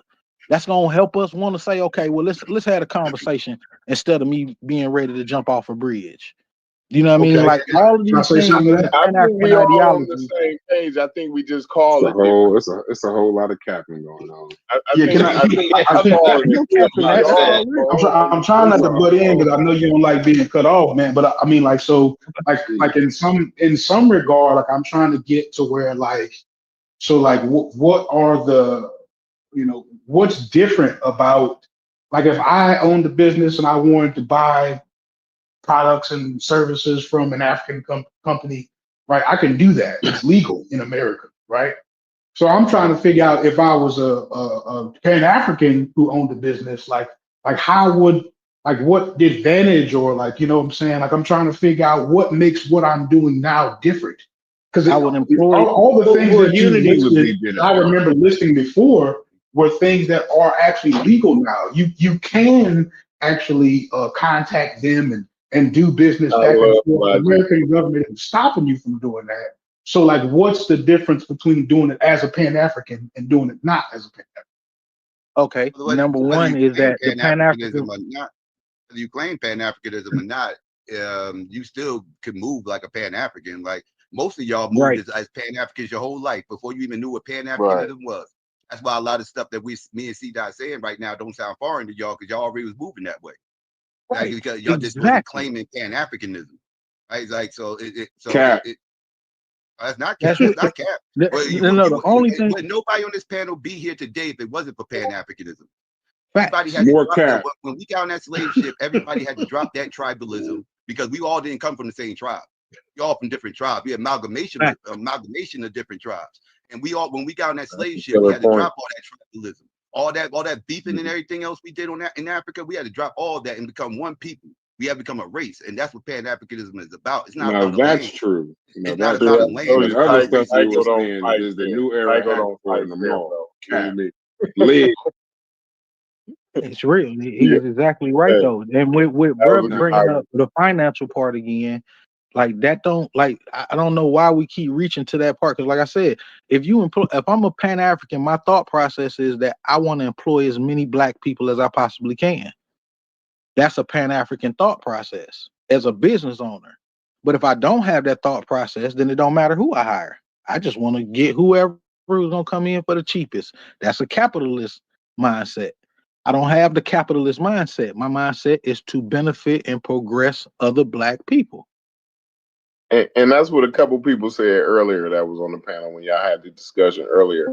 I was at work, but they were saying like, well, I might be a Pan-Africanist and I really just don't know it. You know what I'm saying? So I think y'all got a point there. You know what I mean? So definitely. I mean, by C-Dot's definition, I think damn near all of us are.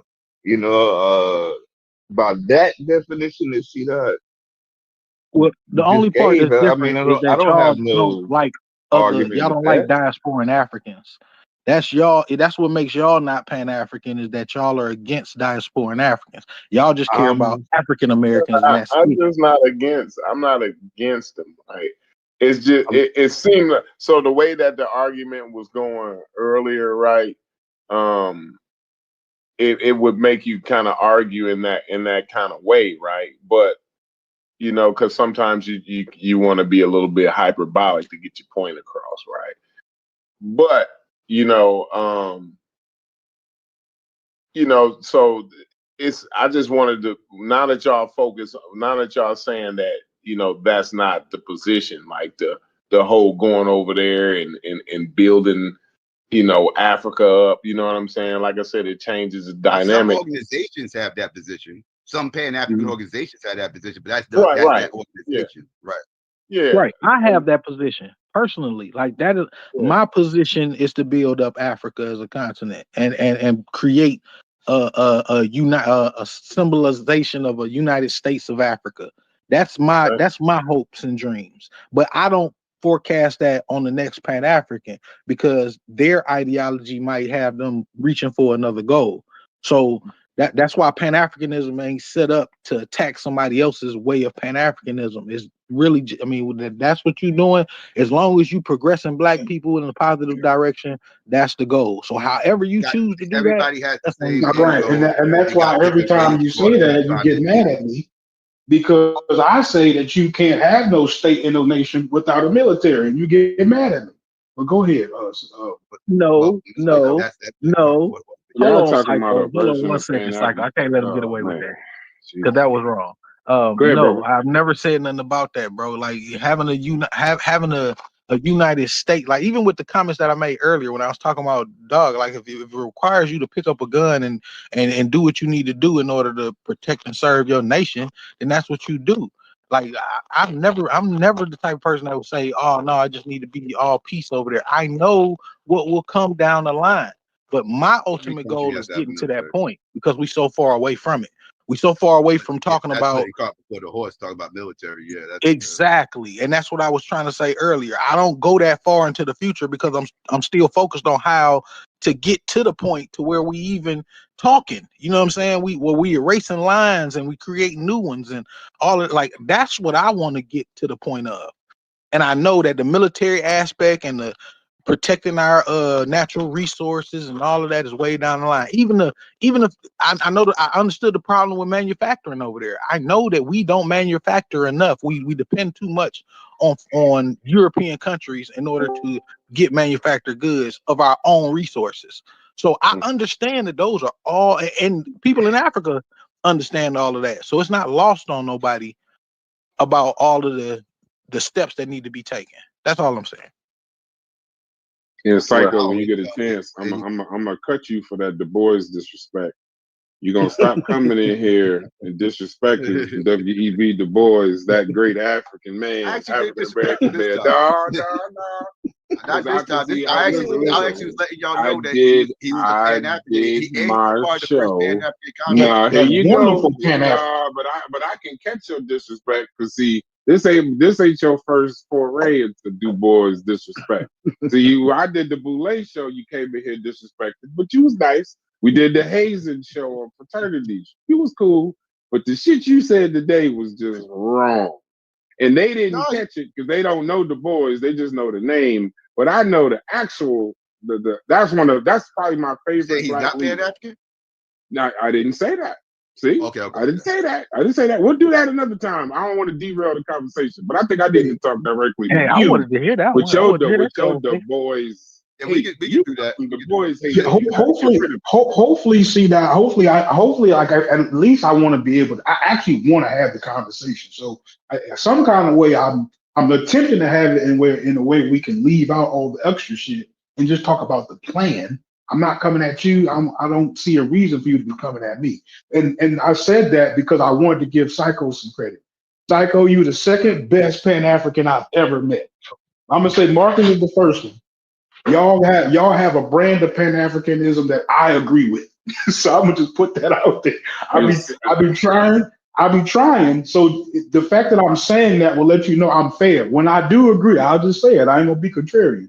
I be agreeing with a lot of stuff that you be saying, and I don't want to because I want to be able to have a back and forth. But damn, when I agree, I just be like, damn. So why you disagree with Stew Peas?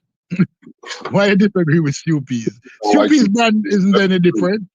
The truth is, he just don't like you. Well, you start No, talking. I don't mind Stew Peas. I mean, Stew Peas hovered for a long time. He got a lot of gasoline in his everybody in airplane. the world. If everybody in the world go hungry, Chevron and Stu Peas was saying they wanted to help the whole world out and all this old wild shit. Like, bro, no, we can't help the whole world out. That's why I disagree with you, Stu Peas. Mute up, small. Nah, you good in my book, Stu Peas. I would just like you to land your plane a little sooner, but other than that, you good in my book. Nah, a Psycho is he's the best. He's the first best national black activist politician, and calling that shit Pan-Africanism that I've ever heard. And that's where I land my plane at with him. Y'all ain't describing Pan-Africanism just by helping black people. That's just helping black people. That's co-opting helping black people into Pan-Africanism, right? You could say it's part of Pan-Africanism, but Pan is all. Pan like definitely has something to do with global politics. So if we just gonna say as black people help other black people, we be in another place, and you want to call that Pan-Africanism, then that's your version, like I said in the first place, your version of Pan-Africanism, not necessarily what Pan-Africanism is. And the definition is you holding the door open for old ladies as Pan-African. Yeah, come on, bro. You're just a nice human being. You and Logic are being key contrarian. I ain't really said that much. What about the Africans coming over here and then they help us build up over here? Then we gonna go back over there. Like we gotta. That's what I'm saying. Like who told you you gotta go anywhere? Like if anybody gonna do anything, let's do us first. Then we can fool with everybody else. You see what I'm saying? Like because history if you look at history, right? We always the ones, right, that end up the ones fucked over. So I'm saying we need to benefit first before anybody benefit off anything. You know what I'm saying? That's all I'm saying. Bring something to the table, and then we can talk about building up and community and all of that.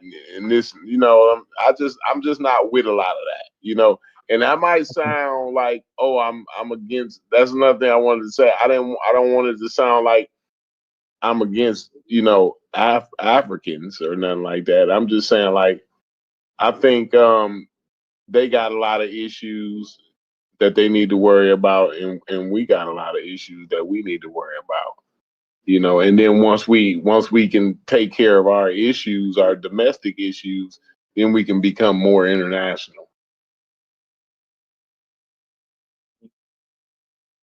I don't think you got an argument, but I know for everybody saying that Garvey didn't believe that we needed to go to Africa, I just want a quick quiz question. Where did W.E.B. Du Bois die? In Ghana. And where did he? And when he went to Ghana, why did he go to Ghana? Because he was disillusioned with trying to install Pan-Africanism here. He was working with Kwame Nkrumah to write that book, and he died over there. He was disillusioned. Yeah, but his original. Okay. Go ahead. Well, I mean, we could do different states of disillusionment, but I mean, I don't think I would disagree with anything that you're about to say, Psycho. I'm just being clear on disillusioned with the NAACP. Well, yeah, that too. Yeah, I agree. Also the black elite. Yeah, I agree. And the elite. Throw the elite in there too. Yeah, I'm not saying that. I'm just saying it's these different versions of Pan-Africanism. Like, and that's my only concern. It's the different versions that always end up being kind of frustrating. And then also Psycho and Psycho. Or to the chat, just everybody. So there was a time, I think somebody brought up Gaddafi earlier. and Gaddafi was trying to donate $1 billion to African Americans on this continent. And the US blocked that shit because of the relationship at the time, not because he didn't want our help, but based on the standing that that country and us had at the time, they blocked that shit. So I don't want anybody to make you think that it's just as easy as just start sending money all over the place, doing this, that, and the third. If we're talking about global Pan-Africanism, my only concern, C. Dot and Psycho, I want to be clear. I'm not being contrarian. I think Black people can help all Black people. That's not what I'm saying. But what I'm saying is that the version of Pan-Africanism, when I hear it from 30, if you put 30 Pan-Africans in a room, you hear 30 different versions, and the majority of them, it doesn't go to what the origin of what it was supposed to be. It's some new version based on the difficulties that we face in today, which makes sense. But I'm trying to figure out still how Africa, I don't agree with Corey. People in different places have different problems. Right. But Pan means all. Wait, hold on. But Pan means all, which means you bring those different people in those different places together to solve, like Chef made an amazing point the other day. We might all have different issues, but there are some issues that overlap that we all have as Africans, African Americans in the diaspora. So we may not have to come together on gang violence. That might not matter to somebody in Africa, but we definitely have some shared issues that we can be Pan-African on, and that'd be a good start. Yeah, like now when like you said, you get 30 Pan-Africans in the room, you're gonna hear 30 different versions of Pan-Africanism. Yeah, you're gonna hear 30 different solutions on how we get hit the end goal of Pan-Africanism. And I won't argue with that either. I won't argue with that. Now, because like I said, Pan-Africanism is just a blanket term, and we all got the same end game. But like I said, we got different ways to go about doing it, and that's what you will hear the differences in. Like, okay, we should do this, and we should do it this way. We should do it that way, and everything else. But we all got the same end game. Well, some of y'all don't, because some of the Pan-Africans that I hear, it is the Pan-Africanism of let's all get together, move to one place, start a government, start a military. Like, we're not just making this up. Logic ain't get the military. Like there are some Pan-Africans that talk that cash money. That would still be the same end game, because that would be the upliftment of Black people, right? Like, well, it and might that's not more, be, and it that's might not and that's be more in the destination that you would like it to be. And I'm not the go back to Africa guy either.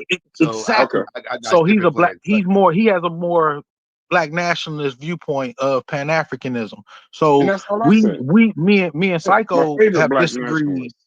That calls it Pan-Africanism.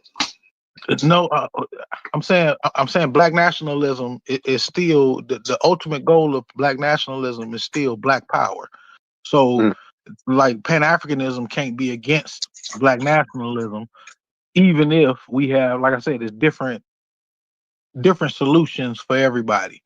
You know what I mean? For me personally, like I said, and I'm not gonna ever say Psycho's not a Pan-African because he wants to be here. I don't give a fuck about America for real. You know what I'm saying? Like that ain't that. I don't think that it's gonna help us in the long run. We outnumbered. Personally, I got too many arguments. That's a tough statement. Yeah, I got too many arguments against. You know what I'm saying? Real true Black progression. I don't in even America. know if I mean, like, damn, shit. Okay, go ahead. But now that's I'm listening. just but like I said, we can have different points of views, but at the end of the day, the Pan-Africanism part means that I'm not gonna be against what he got going on. As far as his Black nationalism, I'm gonna support it as long as it's pushing for Black people, and he's not gonna be against my repatriation. Yeah, but if you don't give a fuck about America, at some point there will be a clash. I mean, don't get me wrong. I give a fuck about I give a fuck about the people. I don't give a fuck about the system, the government. Like that's the part that because I don't see, we don't have enough unification here in America with Black people, and we fight against unification with like incorporating more Black people. So it'd be weird to me. That's why I said like we literally have different cultures on each coast of this country. Mhm. So why I do just we think think you want America to that? be better. I don't think it's fuck America. I just think you want America to be better.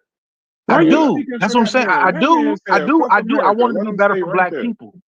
So therefore, Nah, don't I would save him. never push against America, black people progressing in America. I actually support black progression in America.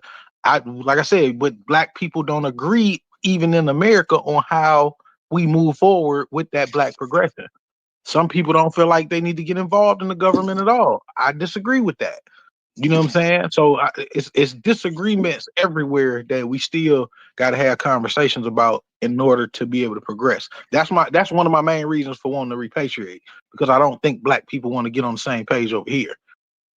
So it's But like, you still acknowledge that those same forces exist in a different way in Africa. You still have stratified societies where people at the top have more than the people at the bottom, and there's yeah, more at people at least the bottom than there is on top, and the policies and all that yeah, stuff is slanted all towards that. one ethnic group over another. Right. Yeah, You go over I think there all of and those be things need to be looking worked on. I for think it's just easier and to be work on with fighting a more people. similar fight. I just think it's easier to do it with more people. It's over 1.2 billion black people on the continent of Africa. So, and it's only 40 million here. So I think that it's easier to motivate other black people, especially being surrounded by black people, even though, like I said, you got what I call coons and sambos everywhere in the world. You know what I mean? So it ain't no different in Africa. Some people ain't gonna be with that. Some people gonna like to be, they love being up under the colonial thumb and all of that because they benefit from it. But some people ain't gonna want to let that go. No, you said But jigaboo earlier. no, I ain't say jigaboo. I don't I'm even say just that. I I'm say trying to I heard identify somebody this say magic jigaboo pill, earlier. right? Because I these black heard people are somebody already say living there jigaboo around black earlier. people. Jigaboo. Who said jigaboo earlier, bro? Because Somebody I said. was cracking up, I bro. don't That know was who said funny as that. hell. I That say was It's funny. funny. my You never my hear these favorite two terms terms. unless I'm on a conscious community show. I do not hear these terms in real life unless I'm on a panel or talking to somebody that's just the wildest shit ever. Never hear it. Nobody ever says it. But I I don't know done where heard you from. I'm Sambo, from the South. I hear it all the time. jigaboo. This shit crazy. Oh, But no, jigaboo. I don't know nothing about that. I don't know that's nothing a about no wild ass. jigaboo. That's a wild time to call somebody motherfucking jigaboo. Lord. But go ahead. I guess we're all used to it at this point. Can I throw a question out real quick? It's a Got a question. scientifically literate statement. Yeah, scientifically literate. I'm just Um, saying, Go was ahead. there ever a point where we believe or we think that Pan-Africanism was fully defined? Yes, in the beginning. Yeah, in the beginning. I think it was I think the definition that we heard earlier when they first started when they matter of fact, first off, peace to you, Mujasa. I like to at least Peace, greet you bro. first. Good afternoon. Yeah. We came up with the actual definition. That's why I was getting a little triggered earlier. And thanks to RP for that topic. It was very clear. Y'all go ahead, and when I find it, I'll just cut somebody off. Okay, so when Yeah, and I've Brad, said this it. ain't a question for Brass, but this is for everybody. Because I'm sorry, I'm late for the conversation, just getting off of work. Here it is. I got it. I got it. Okay, go ahead. It says Pan Africanism is the political, cultural, and social philosophy that all people of African descent on the continent and in the diaspora share a common history and destiny, and therefore should unite in pursuit of freedom, dignity, and self determination. Let me just give you the key points. The unity. Africans everywhere are one people despite colonial borders or slavery scattering. The liberation, originally focused on ending slavery, colonialism, and racism. Solidarity, cooperations across nations and across the diaspora, Africa, Americas, Caribbean, Europe, and the self determination. Control of African resources, culture, and political future by Africans themselves 100%. Okay, and where does that do you know where that one's grounded from? Where that definition comes from? I'll go get it from you. I asked for a sourced one so we can get it. Okay, because I Definition believe pulled up the will re be pretty much similar to the same thing you just read. right. The reason why I ask is because I believe from the terminology that I'm hearing from what you read, Brother Brass, that's the 1974 Sixth Pan-African Conference definition. Okay. Okay. So, and I'm not, don't quote me on that. I believe, if I remember correct, that's that definition. There were 7 different conferences before that, starting in 1900. Okay. Henry Sylvester Williams was the first one in 1900 with this Pan-African Association to pull people together under a conference. Everything sequentially after that was a Congress. With each consecutive Congress that they had, 1919, 1921, 1923, I don't remember the other two after that. I think it was like 27, 28, or 45.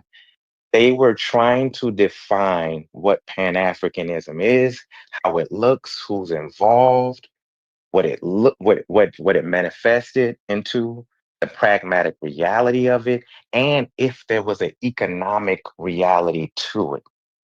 And most of the first few congresses that they had, Pan-African congresses, was in Europe. It wasn't even in the States, it wasn't even in the Caribbeans, it was in Europe. And the first 5 get-togethers that folks was coming together associated with Africa, but there was very few diplomats that came from Africa. Because the original foundation, from what my research has taught me, is that the theoretical concept of Pan-Africanism had everything to do with reuniting African diasporas together under this banner, coming from the islands to the States. Because Henry Williams was going back and forth between the States and Trinidad and Caribbeans and different spots and Europe. And so his grounding understanding and a few people that influenced him was that the Africans that experienced enslavement was the ones to lead this campaign and banner of Pan-Africanism. We talked about this about 3 or 4 months ago. And so we have to look at what they were trying to develop and trying to figure out, because there was never fully a defined, this is Pan-Africanism that came out. And you had different people that walked away with like, well, I believe I got a good concept of what Pan-Africanism is, only to be challenged by somebody else because there was never really a consensus on it. But one of the things that I tend to hold on to, and I feel like C. Dot was kind of saying that, and Psycho was saying this too, but I always add this element in, is what Walter Rodney framed for us. And Walter Rodney always essentially said that when we talk about Pan-Africanism, we have to put it in a non-formal way to understand the formality of it. What that means is that, when did it exist in a non-formal way? When was it a form of resistance where it was practical and we see it, before it became the theoretical and the concept? And his grounding reality in his writings was that Pan-Africanism exists before it became a term elicited by lawyers and baristas and legalists and stuff like that. It was the idea that these different variants of Africans in the Caribbeans, in the States, in Brazil, Colombia, they found ways to come to one common objective: to fight off this system, to fight off the master, to get through this particular region and kill this overseer. Yeah, you might be from Ive, you might be Yoruba, you might be Oye, you might be Dahomey, but in this particular geographic reality that we're in, we have to find some unity and beat off this force. So he always said that the slave insurrection was our first informal reality of Pan-Africanism. And he held to, through all of his writings, he said, you cannot separate Pan-Africanism from the necessity of resisting imperialism, European imperialism. He said you can't separate the two. So whether you're talking about economics, whether you're talking about social, he never even got into the talking about culture. He didn't believe that Pan-Africanism associated to cultural connections. He said it's a political objective. You come together and your goal is to fight against European imperialism. Once that's completed, then you can have conversations of nation building and power development and political infrastructure. But your goal is to kill that white man. And so when you've seen some of the conceptual formations of it in the Pan-African Association in the first conferences all the way to the Congress, the themes that they kept was that we are trying to create networks of unifications to push up against the Brits, the Portuguese, the Spaniards, the Americans. That was and that's the piece that I mentioned to y'all a few months ago. In any type of conversation we're having around Pan-Africanism, if it doesn't keep the unity along with fighting the oppressive system, then we're losing sight of Pan-Africanism. Can And I we introduced in Pan-Africanism to the continent. We introduced Hey, it in a theoretical and conceptual way. It And may have already I existed in the appreciate that. informal it way, started on the but same we shit. introduced it. So what my brother Corey is elevating is chomping that at the bit? what does I that gotta say, mean in terms of our conversation with brothers coming from the continent? Well, for one, we got to get brothers and sisters from the continent on board with what Pan-Africanism is, because most of them don't even know what it is. It's over there now, but to a degree, most people don't even have a conceptual idea or framework of what Pan-Africanism is. It got over there from 1970s going forward. That's when, by the sixth conference, we start seeing or the fifth conference, we start seeing different people, Du Bois, Padmore, Nkrumah, Jomo Kenyatta. Then they start, they was a part of that piece. But the conferences before that, it barely included and involved a lot of the diplomats from the continent. So there's a lot of education that we have to have around what the themes of Pan-Africanism is, but it always entailed the unification in order to fight white imperialism. And I'll land there. I'm gonna say this to you, Mujasi. I, I, what I Barman? would have a comeback for that. I think what you said was amazing. I have no comeback. I do have one. You had I'm gonna just know. I just think I appreciate the line. I appreciate what you said. That was just fine. Go ahead. Likewise, brother. Likewise. Go ahead, Okay, brother. so before I quit, I forget my point. I do, of course, always appreciate how well your points are articulated. So one thing that concerns me a little bit is like, so all of those events of resistance are being like now being like co-opted by Pan-Africanism, Hmm. as if those prior events had this Pan-African goal in mind, right? So like when I think that they work just fine as events or moments of resistance.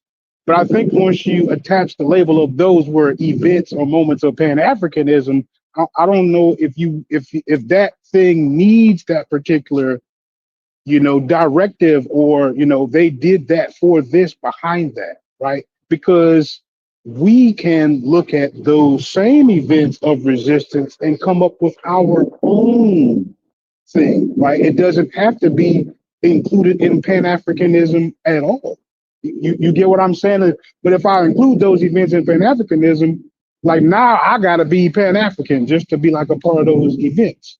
But like so like that's why I feel like there's maybe something else going on.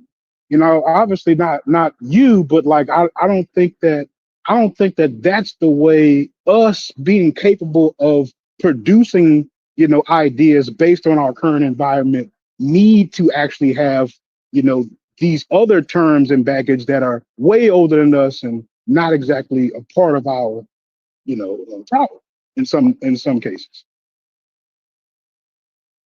You said you can't focus on America though. I said I can't focus on America. See, like people keep missing the picture here. Pan Africanism, they hear Africa and Pan Africanism, and they keep thinking this ideology is about the land. It's about the It's not people. about the land, it's about the people. It's about the people. So you can focus on the African diaspora wherever you at. Like it's not like people get too hyper focused on Africa. It's just stating that we have all African descent, and we all have common goals and interests that we need to work together to achieve. And we got to That's the most emphasize simplistic. That's the most simplistic definition I can give you.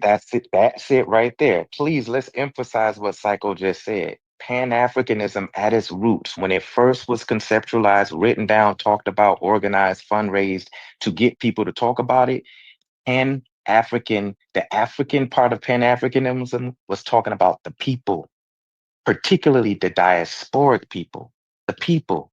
It had very little pragmatic political association to the land. Yes, it recognized that these group of peoples was from that land. It was about the people. It was about when Henry Sylvester Williams visited the United States and got to meet Henry McNeill Turner and got to glean and learn from Booker T. Washington. Like, it was about the people. It was about him understand John Ramus Thomas in Trinidad and experiencing people in Haiti and different ports. Like, he saw the people. It was the people that he was politically organizing around, not the landmass. So I think it's helping us if we can start thinking about Pan-Africanism from its thematic roots, that it had everything to do with organizing people on With around black a people. certain objective. Whether no, we're gonna shift black because I'm not. We're gonna shift blackness away, but we're a group of people that was oppressed under a certain system. That's what Pan-Africanism was rooted in. We could talk about the black moniker and identity piece a little later. We'll get to that. Hey, can I say something? Yes, sir. I was gonna say like it is me, like you know what I'm saying. If I would be a pan anything, you know what I'm saying, wouldn't even represent the totality of Africa, Niger Congo. Majority of the diaspora come from Niger Congo speaking populations, like them kind of like, you know what I'm saying, them kind of only Africans, you know, that we identify with for real. Like I deal with them Africans first. If anything, you know what I'm saying, the majority, you know, so we even the heartbeat of the continent. Yeah, much respect. I hear you on that one. Like, we can't go back and change why they chose Africa at that time, but I agree with you. It's, as we define it a little bit more. If I wanted to start something new of my own, you know what I'm saying? Yes, sir. I was slow. Niger Congo, Niger Cadofian populations. That's that's who that's the Africans we come from. Nation, language we spoke, and even the creolization of the diaspora. We all come from places. You know what I'm saying? Even like you know what I'm saying? Even if I wasn't African American, which I'm partially African American, and I'm partially Afro Cubano.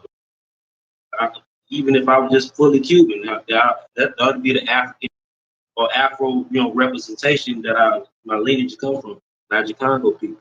Even my woman is Afro Colombian. Them that type of Africans, you know what I'm saying?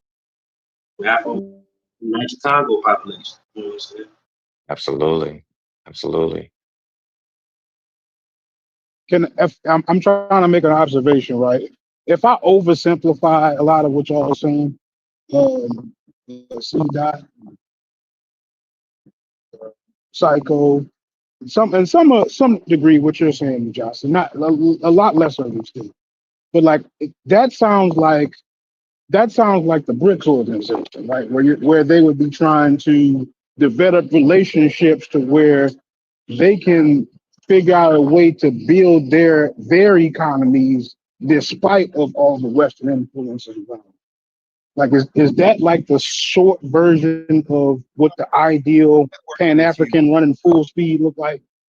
Networking is huge, and I would say networking is one of the main factors. Like, that's the whole purpose of identifying as the diaspora, with the diaspora and connecting. So for networking purposes, right? Mainly, not outside of like relocating. Like, it has more to do with networking and building these bonds and finding people that you could do business with, wherever, like, because if you build businesses here, you need trade, right? You need to be able to trade and capital. You need resources. These resources could be right there in Africa or Haiti or Jamaica, wherever, right? And these networks can help. It's always good to have networks outside of FWAs in this country, right? Because we depended on these FWAs and these Asians and these Arabs and everything else to build up all our capital. When we can try to build up capital with people throughout the diaspora, we ain't got to live there, but we could get the networks going up. No, I feel you, right? But the whole point, the whole driving force behind the network, right, would be to undermine or to eventually like overcome the influence of Western power. Like, that would be the whole need for a network at all, right? Yes. Okay. I think we've at least arrived, right? So so this ultimately ends up in like how do we overcome Western influence? And so when I'm thinking of that, like when you like it, from what I could tell, like the closer you actually get to doing that, like the more difficult it actually becomes. So as we were saying, in one scenario, you could be a business owner and just do business, in Africa and not have to like you. Of course, you're still paying taxes to America, right? Like in whatever particular taxes or whatever else they have to put on, your product or that country, blah blah. Like you still paying it. So like you really, by actually doing the business, you don't undermine it at all. You just operate within it. As far as I'm confused about what you're saying, like as far as like Well, saying we in still other words, make you decisions. operate in it, but at a higher level. That's what you do if you were You talking like capitalism, incorporated. like still you talking Yeah, still like partaking in capitalism? yeah. I mean, unless you're getting around the paying taxes part. If Well, you I mean, if you cool with the paying the taxes, like you're actually not circumventing this Western influence. I You're mean, using the money that you're getting from the jobs you're of going to get Western influence. Okay. taxes is global, right? Like I don't care what you're doing, you're going to pay taxes. That's what these tariffs is all about, right? And Donald Trump hitting all these other countries up with But tariffs and everything. what logic Like, is saying is you have to deal with as long as we're paying them to the United States. I guess what you're saying logic is we would never get completely past any Well, sort of Western I'm trying to influence, get him. right? I'm trying to get him to answer because I think that there is a scenario when they get around it, right? And Oh, and, okay. and maybe maybe I could just hear Mujasa if you agree or disagree that ultimately you would be trying to get around it. I don't actually see how that I guess without being in America and like Yeah, I think they'll. participating in BRICS, I don't know Yeah, how that actually happens, you right? know, Like as far I don't know. Go ahead. Yeah, is oh, you talking about Pan-Africanism we join today? BRICS? Okay. Go ahead. I'm sorry, Psycho. No, I just understood. I think what he was trying to say. You trying to say if we join BRICS? You saying? Yeah. Like I'm saying, like it. I'm kind of comparing it to that, right? As in a network of like people, businesses, economies. They're literally doing that in order to undermine America, right? So Right. like I'm kind of comparing it to that because They still getting taxed I though. asked earlier if that's what it looks like running at full speed. I But they didn't get still no getting pushback. taxed though. They still get taxed. Okay, you talking about bricks are still getting taxed? Yeah. Okay, Get taxed. So like so taxes, if you're talking about, like, you can't avoid taxes. Every country is going to enforce the tariffs to a certain degree. okay, So you're gonna have to okay. deal with that regardless. Right. So, but they're still together. The whole reason of them even doing that is to get as far away as they can, and Right. eventually Right. completely Eventually. become Right. from under. Right. Right. That's the whole idea. But no, no, no, no. So they're See, paying taxes now, but the whole idea is to never pay taxes, well, at least to America. see, some logic yeah, that wouldn't be universal. I guarantee that. I guarantee everyone on this panel who's a pro Pan African is going to tell you that that's not a universal concept, though, bro.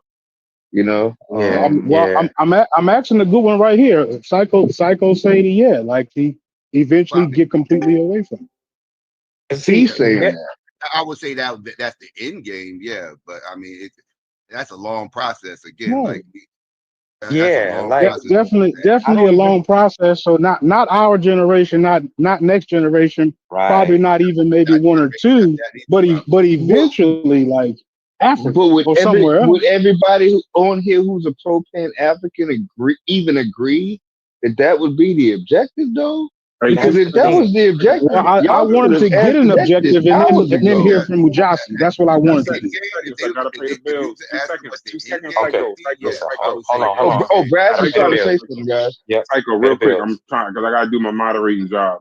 For those that's in the chat, and we'll go right back to you, Psycho. For those that's in the chat, we are live right now. Y'all complain about the replays, but we are live right now. If you get in the Discord right now, for the low price of $3.99, you will literally be able to participate in this conversation on YouTube versus complain when you get to see this show later. We are live right now. Go ahead, Psycho. Go ahead, finish your statement, brother. Yeah, I forgot what I was about to say, to be honest with you. I apologize. I knew that was going to happen. I apologize. Hey, You know, shouts to you you, know, though. I The think other night, you had like 300 motherfuckers watching. Shouts to you. Shouts to you. I forgot what the conversation was, but that shit brought. I don't know what you was talking about, but it had to been good because you had about 300 people in there. So shouts to you once again. I forgot what I was talking about last show. I forgot. I forgot. Yeah, we were. I was. So you had just got me on the paying taxes, right? And I said right, but the whole objective was to never be paying taxes. And then I kind of like I kind of just put the ball back in the court a little bit, pause, and I said, so eventually, if it's to get completely from up under Western influence, like you wouldn't be here for that. Right. I was saying like the end game of all Pan-Africans would tell you that's going to be the end game. Now, again, I know I'm realistic about it, right? I'm not one of these fantasy guys, right? I don't try to sell people snake oil. I ain't going to tell you it took us over 400 years to get in this situation. I can't tell you no 2-week plan to get us up out of it. Nor can anybody else. They selling you bullshit if they is trying to sell you that, right? Like this is a long process that's going to have to take place. I just want my generation to get the ball rolling. I understand it takes many generations to get this thing going, and I got my own views of how I feel like the best way to go about doing it. Some people agree, some people don't.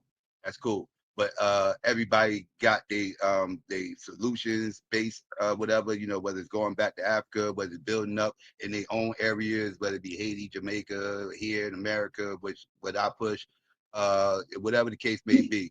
But the end game is always to build up black people, because again, this flag right here is red, right? This red, black, and green.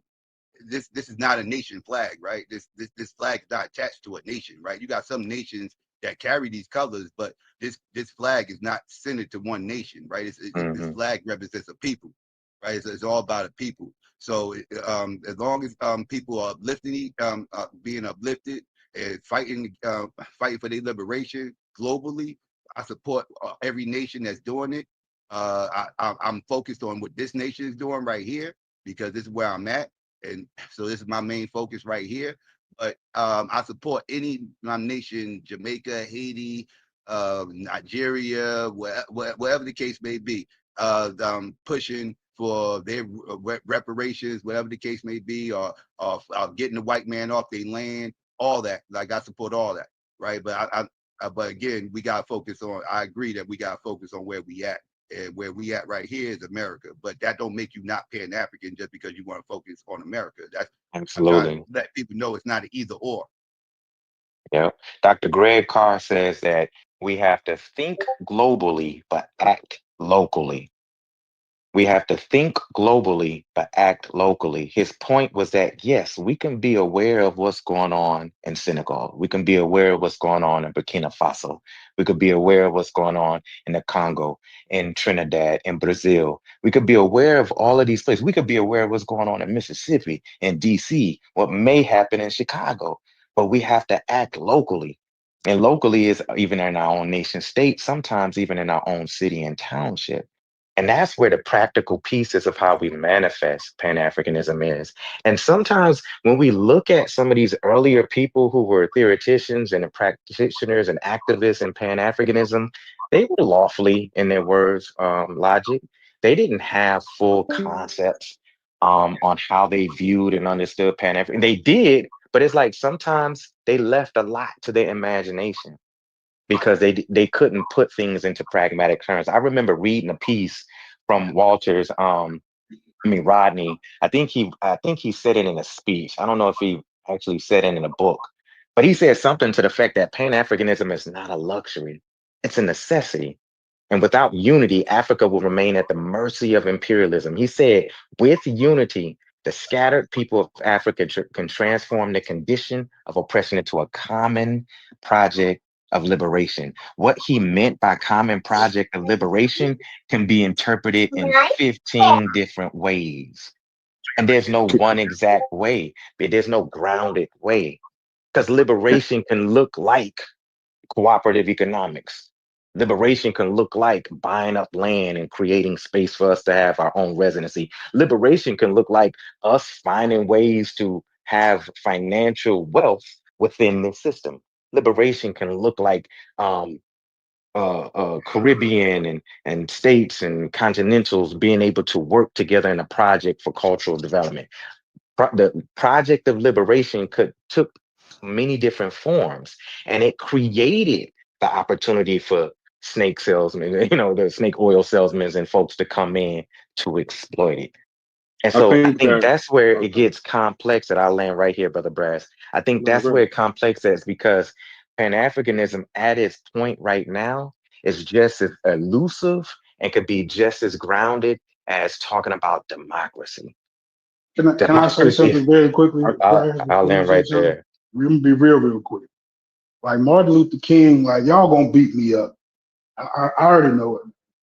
Martin Luther King said that like injustice anywhere is a threat to justice everywhere. Man, if that ain't one of the coldest things like you ever heard, bro, I don't know. I think basically anything less than that, right? If it's not somewhere high on the agenda, like you looking for a cycle at that point. Like you're not looking to end anything. You're just looking to tip the scales. That's and like everything after that is justification for it to me. Like I'm trying to help with the rationalization of the justification. But that's what I believe it is. And I'd like for y'all to be able to tell me I'm wrong. But I mean, I don't see it. Help me out. Maybe I'm tripping. But go ahead, Brass. when I I was listen to about to people go. bring up Greg Carr and think local, it's a great statement. But one of the challenges I've noticed with Pan Africanism, and it seems like we're critiquing Pan Africanism solely, but it's just that's what we're talking about today. Think globally, act locally is a good statement, but in the U.S. integrated system, acting locally will usually put you in that double bind of integration. So in an integrated system, what ends up happening is, and this is where you lose the Pan Africanism, and it can't be all in the United States of America. If you're trying to get any kind of real change, it can't be all black people, all this, all that. You can't do that. Not in these United States, because what happens is you'll end up working with the systems that are literally built to work against you. So like for example, when I get into in all of the years of basically almost 2 decades of politics, you kind of begin to get the frustration of, well, yeah, your main goal of the politician is to get elected. It's not necessarily to affect change, and if it is, it's to affect change that'll get them reelected. So when you're saying think globally, act locally, then it kind of like a contradiction when I hear it has to be everything black, because in this integrated system, I don't think that that's realistic. That's just my opinion. I think there's ways that there are certain bills that you can put forward. You can, when I think think globally, think locally, I mean, go fight for the mayor that you want. Go fight for the police chief that you want. Go fight for the school district. I mean, the superintendent that you want, and then work with those guys directly in situations to help black people. But just understand that is that system. Even if you get the mayor you want, right now, I'm pissed off because with the mayor elect and the governor elect that we have, that's the popular people that are going in for those offices. We help them get elected, but they're not going to be able to really do a lot specifically for us underneath this banner, because then the question of funding. So I agree with think globally, act locally. But just remember, if you're trying to do this, act locally just in a colloquial black sense, and try to do it without the Europeans or white people, whatever you want to call it, or do it without other races, you're gonna run yourself into a lot of walls where you're gonna kind of create a ceiling for the success you're looking for. Yeah. The reason there's a piece of me that I agree with you to there's elements that I agree with you on, because when I look at the history of the first conference and the consecutive congresses afterwards, they were doing it, well, I would say the intellectuals of that time were designing and convening pan-African concessions within European settings. Most of them was in Europe before it went to Africa. And so it's like, there's a piece where I'm like, what you're saying can be flexed out and backed up in history, because we didn't begin intellectualizing around Pan-Africanism within Black spaces, African spaces. We didn't do it in diasporic spaces. Some of it was funded by Europeans. So I think there's some pieces in that I do find in accordance with you. Go ahead, Brother Cycle. I'm sorry, I didn't mean to cut you off. Oh, you good. No, I was gonna say that's when you gotta think outside the box, right? Because you do have to work within the system to a certain degree, right? Because this is the system that we under, unless you're just talking about anarchy and just flipping everything over upside down, which you're not ready to do any of that. So we have to figure out ways to work within the system to make it work for us, right? Me, myself, I'm not opposed to making money off of white people, right? I'm not into putting money into white people's pockets, but I'm not opposed to making money off of white people. I always say that Black people need to turn around and do the same thing that every other demographic does to us in our communities. We need to sit up here and find out how to make the best surfing board on the planet, take our asses to every beach around the country and sell these white boys every surfboard, every little I don't know, whatever they into. Because since some Black people walk through the suburbs to see what the white kids is into nowadays, and whatever they into, figure out how to make the best thing of it. We ain't gotta sell it to our kids. I don't want to brainwash them with all this crackadosis, but we definitely can make a whole lot of money off of them. That's what the Asians do. Asians send they go riding through our community, see what it is that we into. Next thing you know, they making calls to China, they bootlegging it, and then they shipping it out here and they selling it to us for half off. Right, and we making a whole bag off of us, right? That's what all these communities do. They make bags off of us, right? That's how come the black dollar don't circulate, because everybody figured out how to make money off of us. We haven't figured out how to make money off of them, right? So I'm not opposed to making money off any Asians. What about with Psycho? I'm cool. I keep hearing you that. say off, but what about with? What you keep saying off. What about with? What do you mean? You keep saying make money off of them. I'm saying, what about making money with them? I support hiring Black people myself. That's just me. But I mean, I'm not going to sit. I mean, you got to go within the rules, because you got discrimination laws and stuff like that. But let's put it this way. Let me ask you a question, Brad. If you got let's say you got a Nigerian applying for a job, right? You're the boss, right? You got one job open there that you're trying to fill. You got a Nigerian applying for a job and a German applying for a job. They both got equal qualifications, right? Both graduate from the same school, same year, everything, right? So now they both applying for your job, equal qualifications, just like I said. Which one are you going to hire? I'm gonna hire whoever's Black, whoever's the closest to Black. If all things being equal, if it's not a question of one is bad or one is whatever, I'm gonna hire somebody that's Black, because in this particular system, that's what they do. Yeah. You know what, Brad? Congratulations. You're a Pan-African. I'll talk to y'all later. I gotta get ready to go. No question. Hey, I consider myself. Hey, I consider us whatever I practice is pan not Chicagoism. You know what I'm saying? That's fine. If it was a Nigerian between, I'm gonna pick the Nigerian over the Ethiopian. Right? No question. You crazy? Yeah, I was about to agree with that. I don't know about that one, but hold on. That's what I'm saying. Like I'm gonna try. Just saying if the qualifications was equal, but I've always been a person that,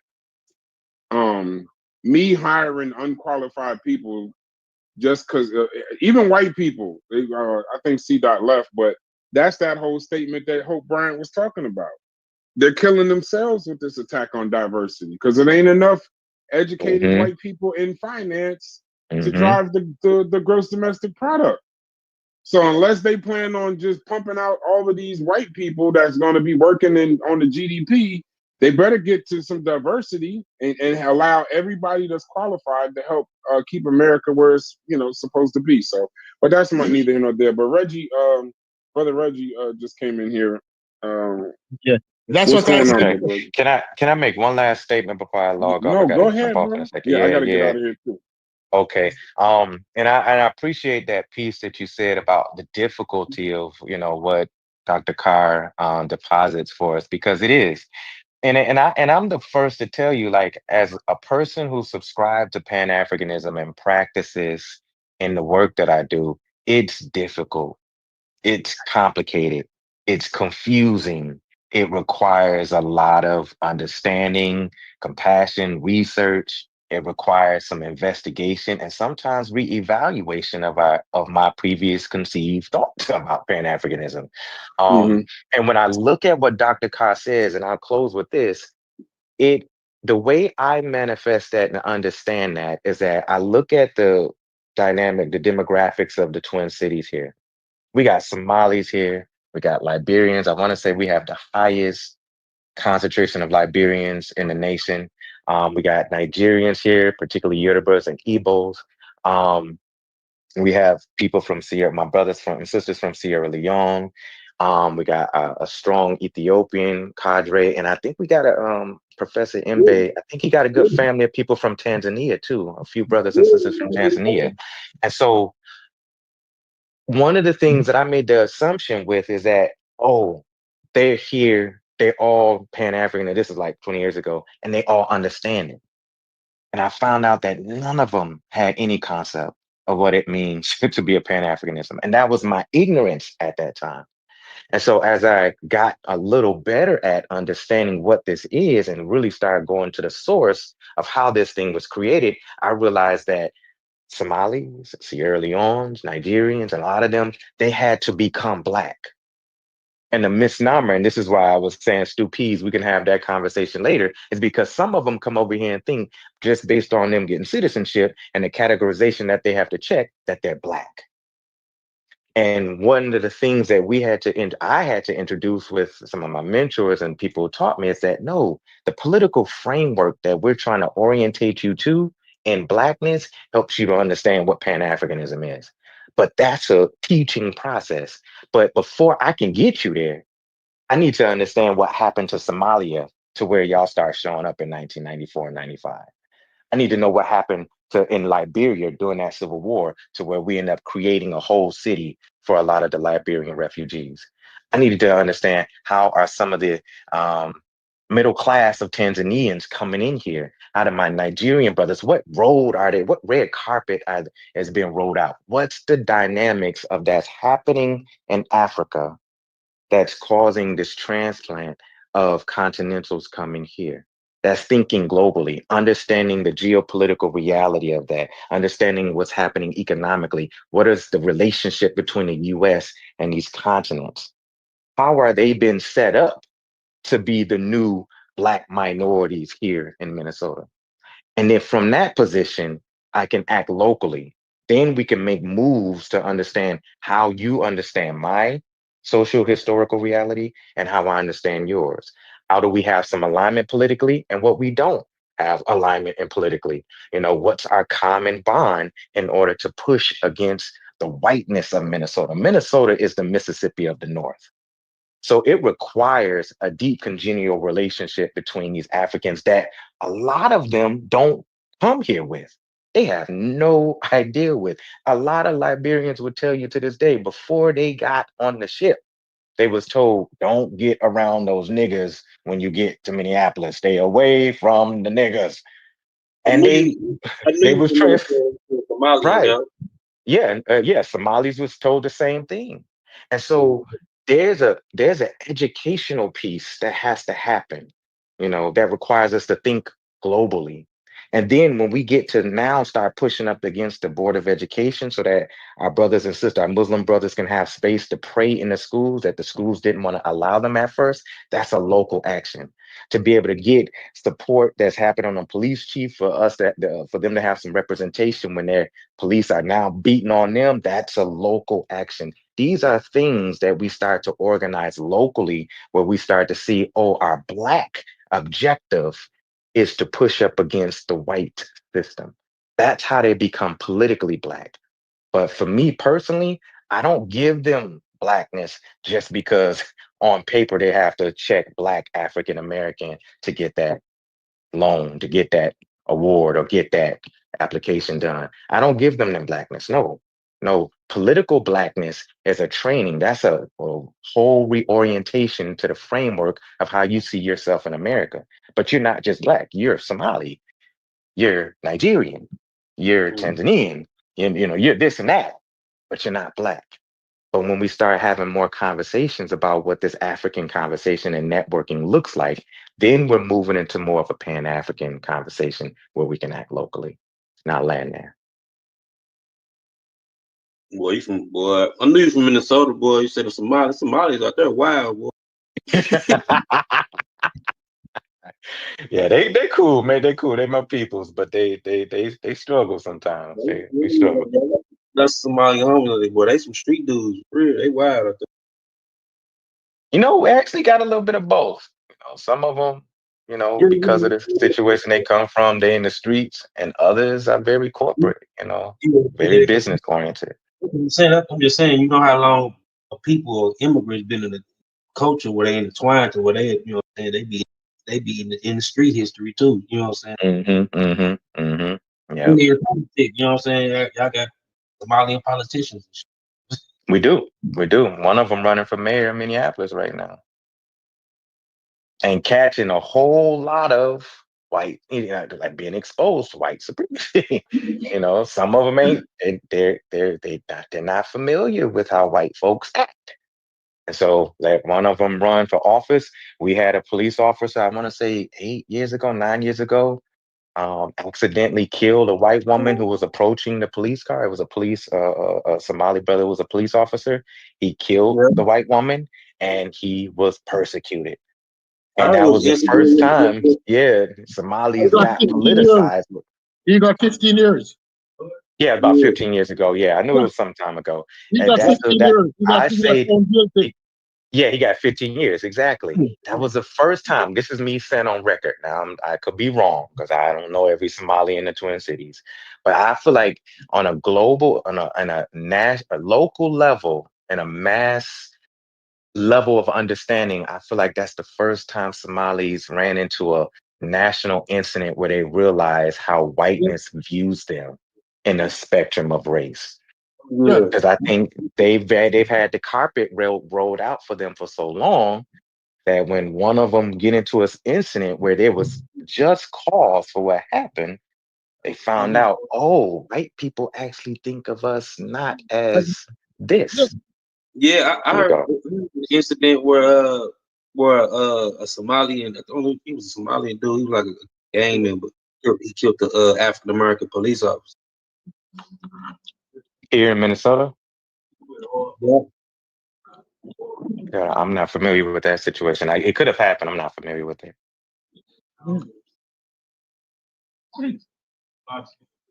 But that incident where he killed the white woman, the blonde-haired, blue-eyed white woman, it was a national thing. It became national. And he didn't know. He thought that he would be protected by the police himself. That's right. That's right. He was so far from him that the whole community got whiplash and put in place to realize that, dude, you do not control the narrative here. And not because they put you in certain position mean anything. Like OJ. OJ was white for many years until he wasn't. People forget that OJ was white, Well, OJ was living the white lifestyle in Calabata. White people, white lawyers, white friends, white orgy parties, until he wasn't. Yo. So Mujasi, right? So how do you feel? I mean, I don't know if you had a whole bunch of time, but I'm not going to be on here too much longer myself. But like, how do you feel about this ultimate goal being basically to starve out Western influence, to be able to operate economically without it? How do you feel about that?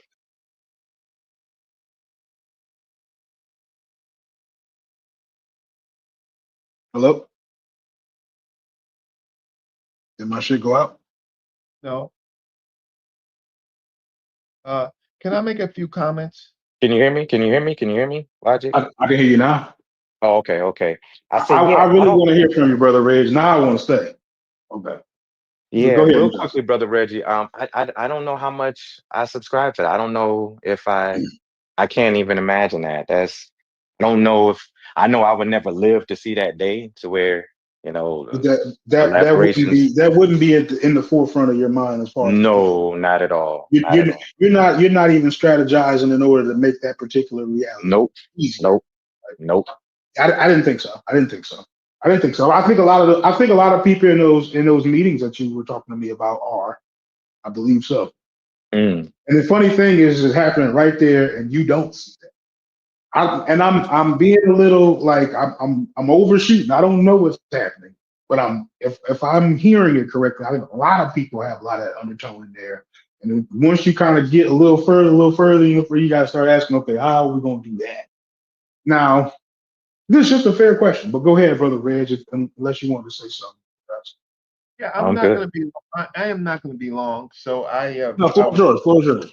I appreciate the. I think that y'all gaining some great thinkers, or at least finding them, and we're hearing their voices, and so I appreciate the conversation. So as a student of Dr. Clark, um, and read his work and participated as a reader. Um, Dr. Clark in his last book, he was critical of Pan-Africanism, and a lot of people, what they do is they jump from fads, right? So and they miss things, and so um, Dr. Clark was also a part of the organization Afro American Unity, right? And so he was thinking, as my brother said, locally, right? Locally, statewide. We are letting our opponents frame the conversation about what we really think. We were uh, we moved from Negroes and we moved from black to a certain extent. Well, black was always a unity thing globally. When we were acting as black, it was in the 60s, in the 70s, right? That was a kind of a unity kind of designation. Um, and then there was the Black nationalist argument as well as the Pan African argument. There were all those arguments in. What we unfortunately do is let our opponents again frame the conversation because we were first on a track of trying to create organizations across America that was uh, that would organize themselves under a banner of uh, African unity, right? Meaning as another word for black. But now, as my brother said, think locally, right? But how can I say? Well, but act locally and think globally, right? So we have to be careful about allowing our opponents frame the conversation. So they are attacking Pan Africanism, which is just an idea, right? But really, our actions were around the United States, right? Strengthening the United States. Then we got into another mode, which I've talked about a lot, where we figured out we could take cities. And I don't want to continue that argument because I think we already talked about that. But be careful about letting our opponents uh, attack Pan Africanism and label people like Umar Johnson, who has never written on Pan-Africanism, never been in an organization that I know of Pan-Africanism. He becomes the poster boy of Pan-Africanism, and that's absolutely wrong. He took a trip with Professor Small, came back. Now he's Papa. When he was there, when Dr. Jeffries and them left their guard down, and they were in a particular meeting, he was able to talk to some African leaders, and without permission, right? He got up and he said some things that Dr. Leonard Jeffries, who uh, participated in WADU, right? Which it was a kind of a Pan-African, an active Pan-African kind of new new element, right? That they have formed to kind of like really centralize it, right? Over particular regions. And I think so we're letting people attack us based without understanding history. And that's just a strategy that they have been doing for a while. Unfortunately, we do have to organize ourselves in organizations in our cities, states, and counties, right? And then with that, we can see the every city, state, county has different demographics and different issues. We need a strategy that is going to be kind of how can I say ubiquitous across all those places, but at the same time understand the diversity of different particular areas. We haven't, it's because we don't have a plan. Well, in these African populations that are here, right? What they do is, since there's no plan, but they're going to float around their best interest, right? They're going to float around their best interest for survival, for group survival. So we have to do I'd like to be understand that, able to. huh? Go ahead. I'd like to be able to, talk with you. Go ahead. Go ahead. Finish what you're saying. No. Every time there's a pause, then I'll let you, if it's acceptable. No, I Hey, mean, you keep going. Like I'm just asking you to like, so I could be able to summarize everything that you said. Instead of it making even more stuff that I now. I'm trying to be able to talk with you about what you're saying. Go ahead. right. So that's why I stopped, because if there's a point where if there's Okay. somebody Okay. that who has a particular point, Right. I'll Right. stop. So right, you were saying that people are attacking y'all, Pan Africans, without knowing the history. And I don't think it's necessarily. I don't believe it's an attack, to be honest with you. And a lot of the other stuff that you said, um, I would have to see that more as Umar Johnson announced himself as the king of Pan Africanism, and no one from Pan Africanism denied it. Like that. That's what I see as how it happened.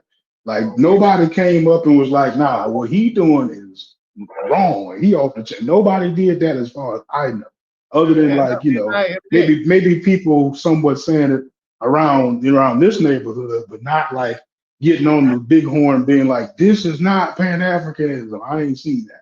But I a seen lot him of at the scholars, Breakfast Club, right? You know what I'm saying that. But we don't neither here have nor to there. prove This us. is so. See, here's the This is what problem. I'd like for you. This is what I'd like for you to reply to, right? So Okay, because so I'm kind of go ahead. Go ahead.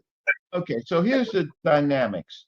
Some people are pushed in front of the camera. They're pushed on these big shows like the Breakfast Club, because that talks to a majority of people who really don't study, or pushed on Vlad TV, right? Because a lot of people watch Vlad and they shouldn't, or be pushed on some of these uh,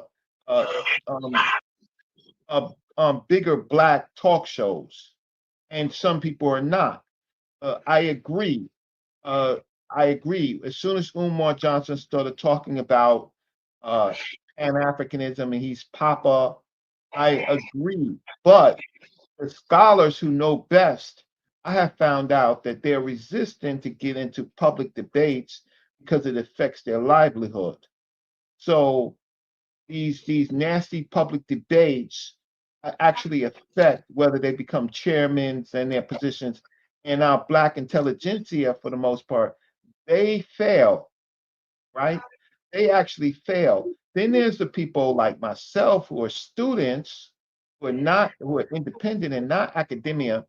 um, I don't get the support from my people when I make criticisms, but yet my criticisms or become become the record that I do criticize.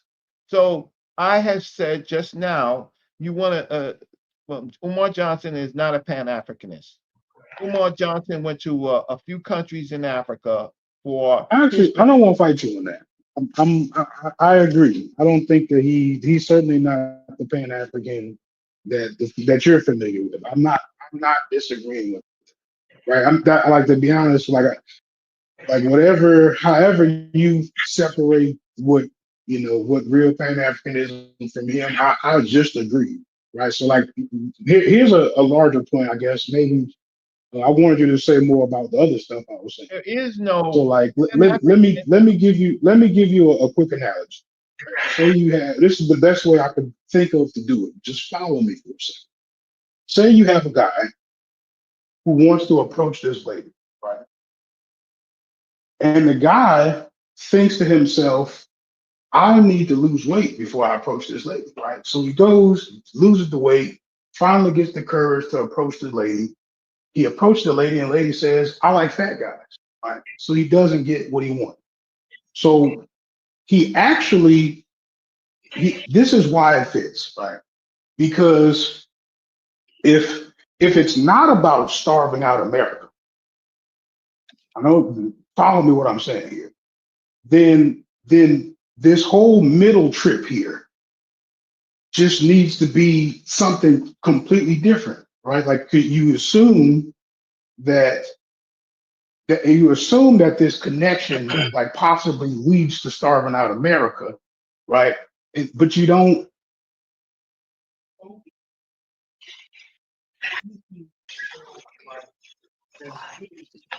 I'm not hearing you. You're talking. I'm not hearing you.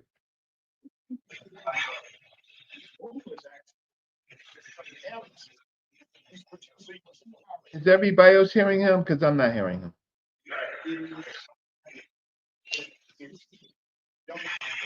Can't hear him either.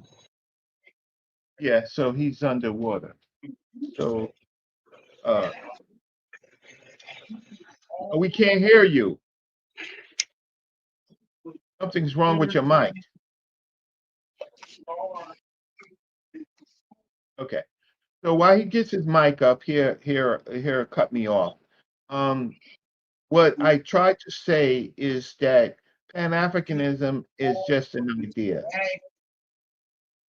right? And so it's not really a construct. It's a forewant that we want. In the meantime, local areas, like for example, in America, America is a place of Black people. Africa, different regions in Africa, that's separate. That's their own local efforts. Our what we have allowed, unfortunately, is people to choose who are not part of these movements to choose these labels. And in Pan Africanism itself is complicated because there is a socialist part of it, and there is a communist part of it, and that's not a fit for. And then it's regional. So a lot of people are confused, and so they pick up Pan African and they attack Pan Africanism because it's a want, but it's not structured. And I think that Dr. John Henry Clark talked about that. So again, what we're doing is allowing people to pick these terms and pick people who are leaders to attack our movements, and the people that should be projected, like my brother that was just talking, Mukasi, and other people, students, right? Well-read students, they're not projected, and that's purposeful. So hopefully we have channels like this as it grows to be able to project the thought. Reggie, Stupid here. Would you agree that charlatans oftentimes rise to the top of some organization? All the time. Well, what Dr. Umar did was he was a charlatan who pronounced himself leader. We have seen similar things in religious organizations. Most serious Pan-Africanists, most serious people who holds to the idea, because there's no conceptualized Pan-African, it's an ideology, who hold to the idea of a Pan-African situation, would not classify him as the leader. He self-proclaimed. He used it.